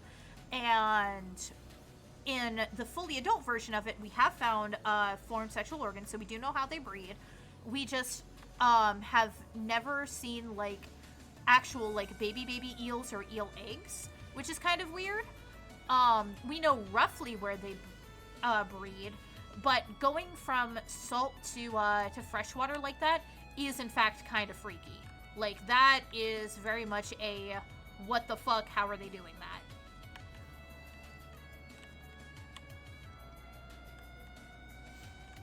Several articles have been published on the tastiness of mantis shrimp. Mantis shrimp show up as a sushi topping, are boiled whole and eaten out of the shell, and appear in various Mediterranean cuisines. Interesting. The more you know.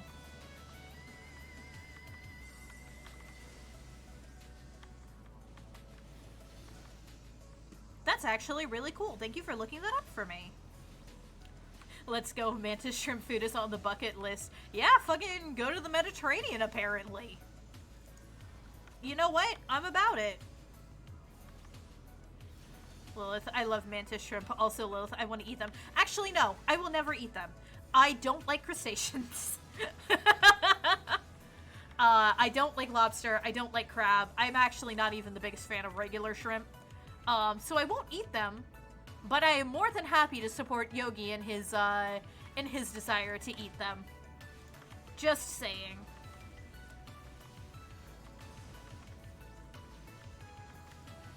Can you imagine an animal following you, watching every move and documenting everything you do? Yes, I can. I've owned cats before.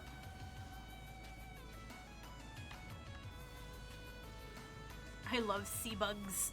I mean, like, they're interesting to look at. I sure as fuck don't want to eat them.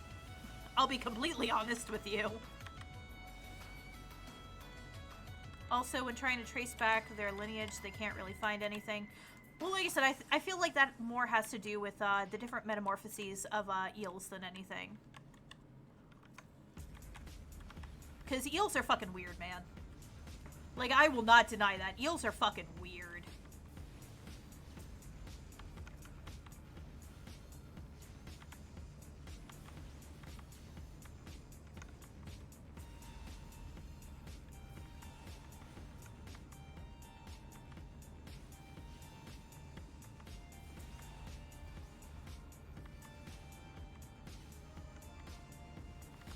I'm the type to try most foods, especially if you dare me. Oh, good to know. So when you eventually do a subathon, Yogi, we are gonna have to, like, dare you to eat some really gross stuff. Now that you have said this. And that's just how it's gonna work.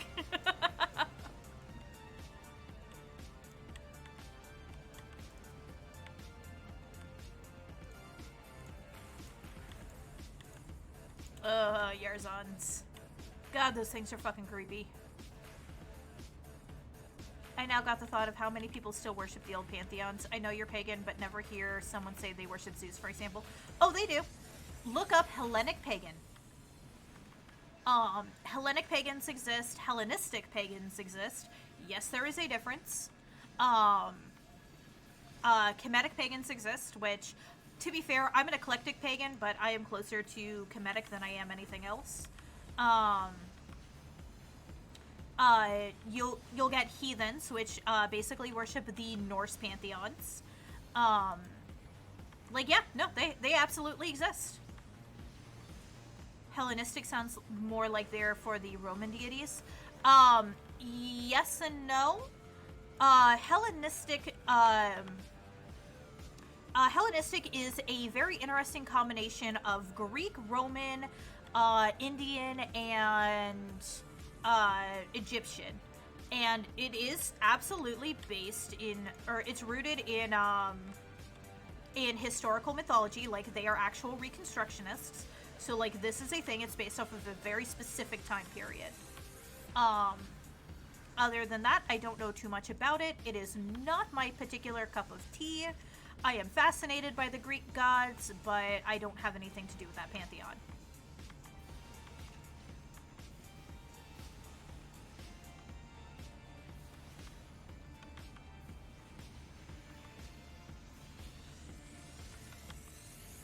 I don't have anything to do with the Norse pantheon either, because they have made it very clear that they want nothing to do with me.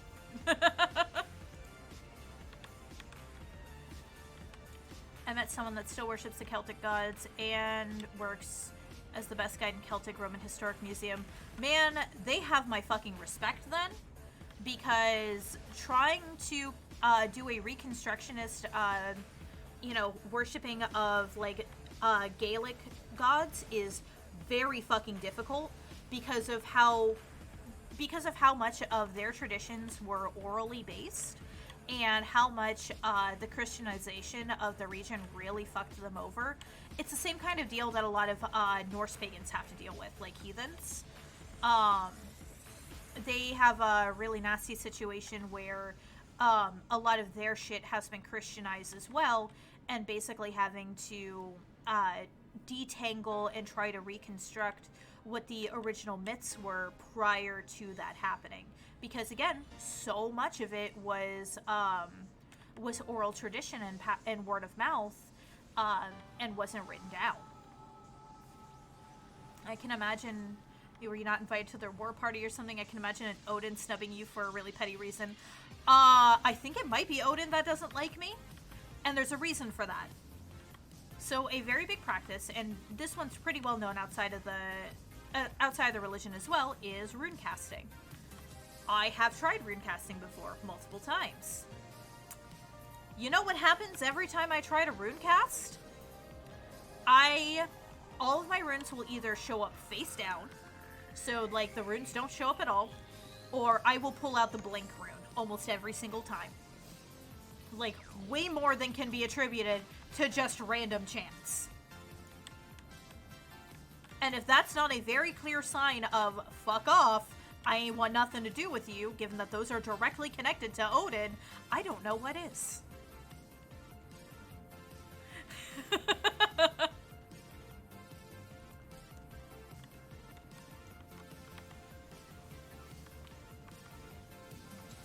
Yeah, that's what I'm saying. Like, they have made it clear they ain't want nothing to do with me. So, we respect that, and we just don't.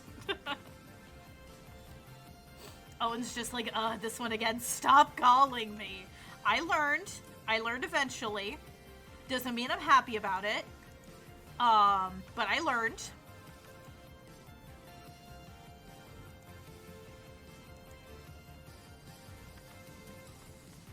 For example, I have not once pulled the blank rune. Yeah. Like I said, I have pulled the blank rune more times than could be attributed to chance. I think when I did it I think the last time I tried an experiment with it just to show somebody what happens when I do this, I pulled the blank rune like 80% of the time when doing a single rune casting. And then when they had me do like a full rune casting, like where you cast them into a circle, they all showed up face down. So it was the blank side of the rune facing me. Send this one to spam. So I like to think that the reason for it, because I've heard of something similar happening to other pagans. I like to think that the reason behind it is because I was basically already claimed by another god, by the gods that I do currently worship, And that's why they were basically just like, nah, you're not supposed to be here. Go away.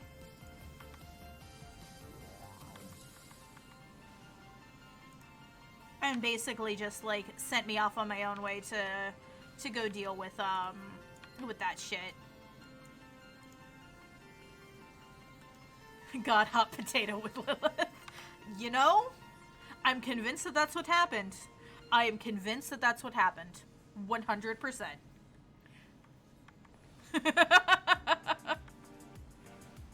Very confused with the actual mechanical process of rune casting. I probably have a very wrong idea, but it sounds like drawing tarot in practice. So it depends. You can do either single draws with runes, or you can do like a full casting, which is taking either a handful or your full set of runes and basically scattering them to a circle. And seeing how they land and interpreting things based on that.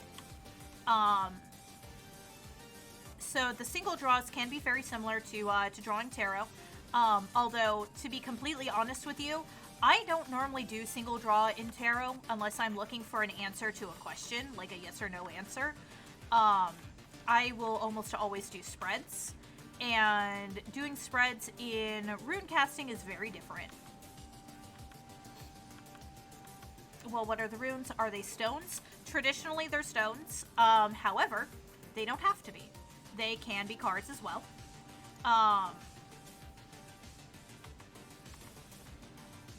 Basically, with runes, you want something that has the symbol of the rune on it and has it usually on just one side. So you have one side and then you have a blank side. So I have seen runic cards. They're not very common from what I've seen, but I have seen them. You can make runes out of cards if, say, you can't afford to get like stone-based runes, because, you know, if you're doing witchcraft, work with what you got. But yeah, stones is the most traditional. People use wood and bone runes even. Yes, exactly. I saw a set of some Purple Heart runes before, and like I wanted them so badly because they're my favorite kind of wood. And they were so pretty, but I can't use runes, so there's no point. I've tried a couple of things, and from what I've learned, the things that like me are the ones that are not exactly good, and one of the reasons why I refuse to even be around a Ouija board. I mean, that's fair. You could just be a beacon to shit. Sometimes it happens. Ouija boards, you shouldn't fuck with anyway. Don't fuck with Ouija boards unless you know what you're doing. Because you will open up a door, and if you don't know how to close that door, you're going to have a problem.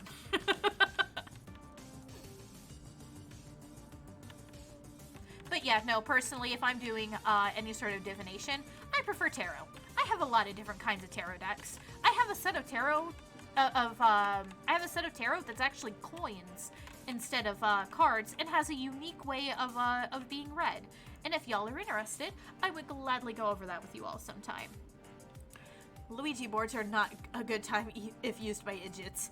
This is true.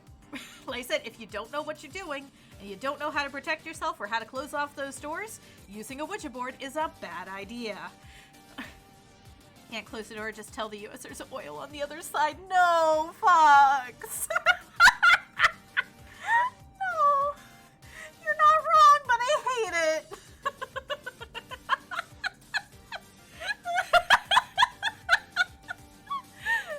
I hate it. Shit.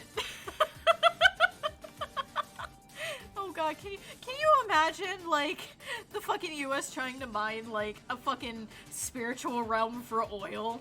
Gotta get that ghost oil. Spirit realm. More like future freedom realm. I'm fucking dying.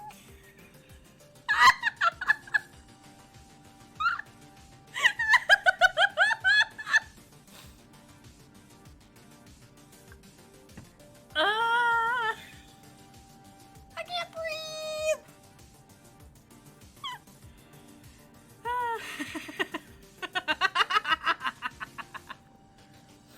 find it hard to believe that a $20 Parker Brothers family toy I can buy at Walmart is capable of opening a portal to the demon realm.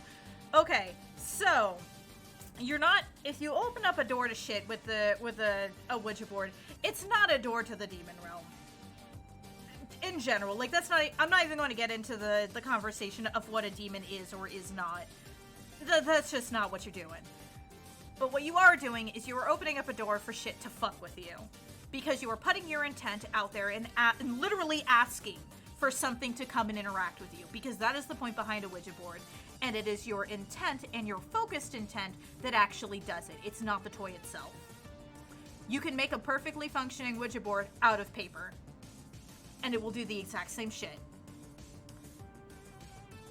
Because it's your intent that fucking does it. Like, you are literally putting your intent there and specifically asking for something to come up and say hello and fuck with you. And unless you know how to close that off and remove that invitation, you are going to fuck yourself over. Also, hello, Drider Lily, welcome by. You have missed a very interesting stream today. Symbolism is a strong force, also true. Again, because it helps focus intent. Because we have these sorts of associations in our mind with them, which means it is much easier to use them to focus our intent into the thing that we are wanting to happen. If that means using a Ouija board to contact a spirit, that means using a Ouija board to contact a spirit and giving that spirit permission to continue to fuck with you. Oh, Ouija board, what is my future? Yo, mom, gay. Some bitch. Yep, when you summon the spirit of a 13-year-old. That's why you don't ask, is there anything out there that wants to talk to us? You should say a person ghost specifically. You should. But even then, that can still, there is still some shit that can still fuck with you. Anything means Lilith is coming to your room. It might. You may not enjoy it. All I will say is that the last time I messed with a Ouija board, I asked about a weird memory I had, and my body went nope, and my friends at the time freaked out. Yeah, I believe that. To knock your coffee cup off your counter like a fucking cat. That is absolutely what I would do. That's absolutely what I would do. I would turn all of your anime figurines just in slightly different directions so they were no longer aligned. I would slightly skew your picture frames just to drive you up the wall. There's only soap. I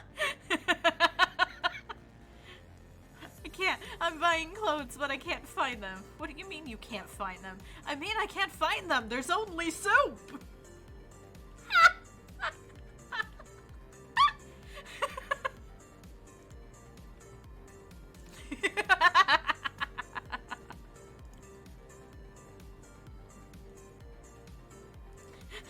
What do you mean there's only soup?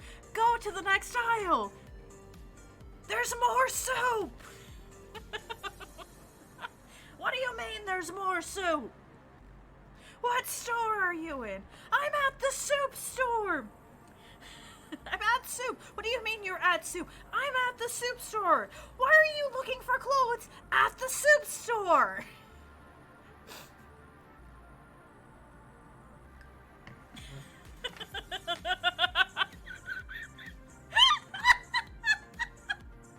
Ow. And then Thunder Booms to say fuck you.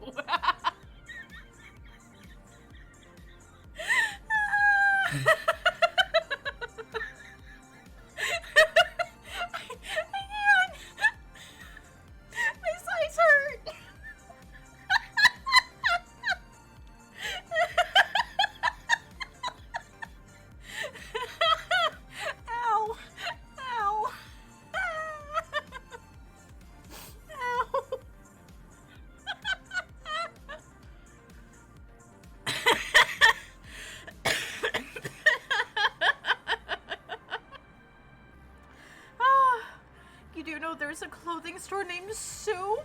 No, I did not know this. Why? Why is this a thing? Please tell me they made it a thing because of that.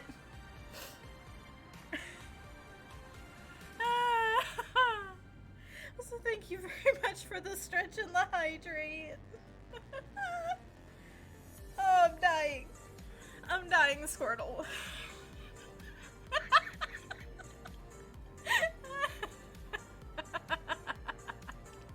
Okay. Okay. Okay, I think I'm done. I think I am done for the moment. Oh god. Y'all have made me laugh until I am in physical fucking pain. Please tell me you can also buy soup there. Should I apologize for that? No. Absolutely not. Do not apologize for that.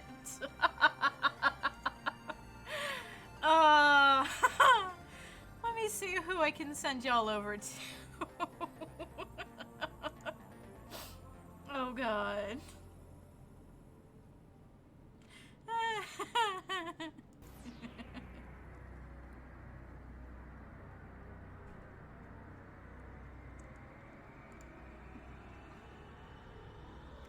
You know what? I'm going to send y'all over to my buddy McSpuddington. He's having some fun playing Left 4 Dead. So, I want to thank you all very much for coming by and for, you know, being good sports about talking with me about things. I love the fact that I can actually have these kinds of conversations with y'all, like heavier conversations or conversations about more difficult topics, and be able to have you guys treat them with respect. I have the best fucking community, and I don't ever want y'all to fucking, I don't ever want y'all to fucking doubt that. You all are amazing. B, I don't know many other people who can make me fucking yell on, like, fucking scream, laugh on stream like that. But I'm gonna send you guys over to my buddy McSpuddington. Go give him some love. He is a good bean. He is an actual potato, and he is a good bean. Y'all have a wonderful day.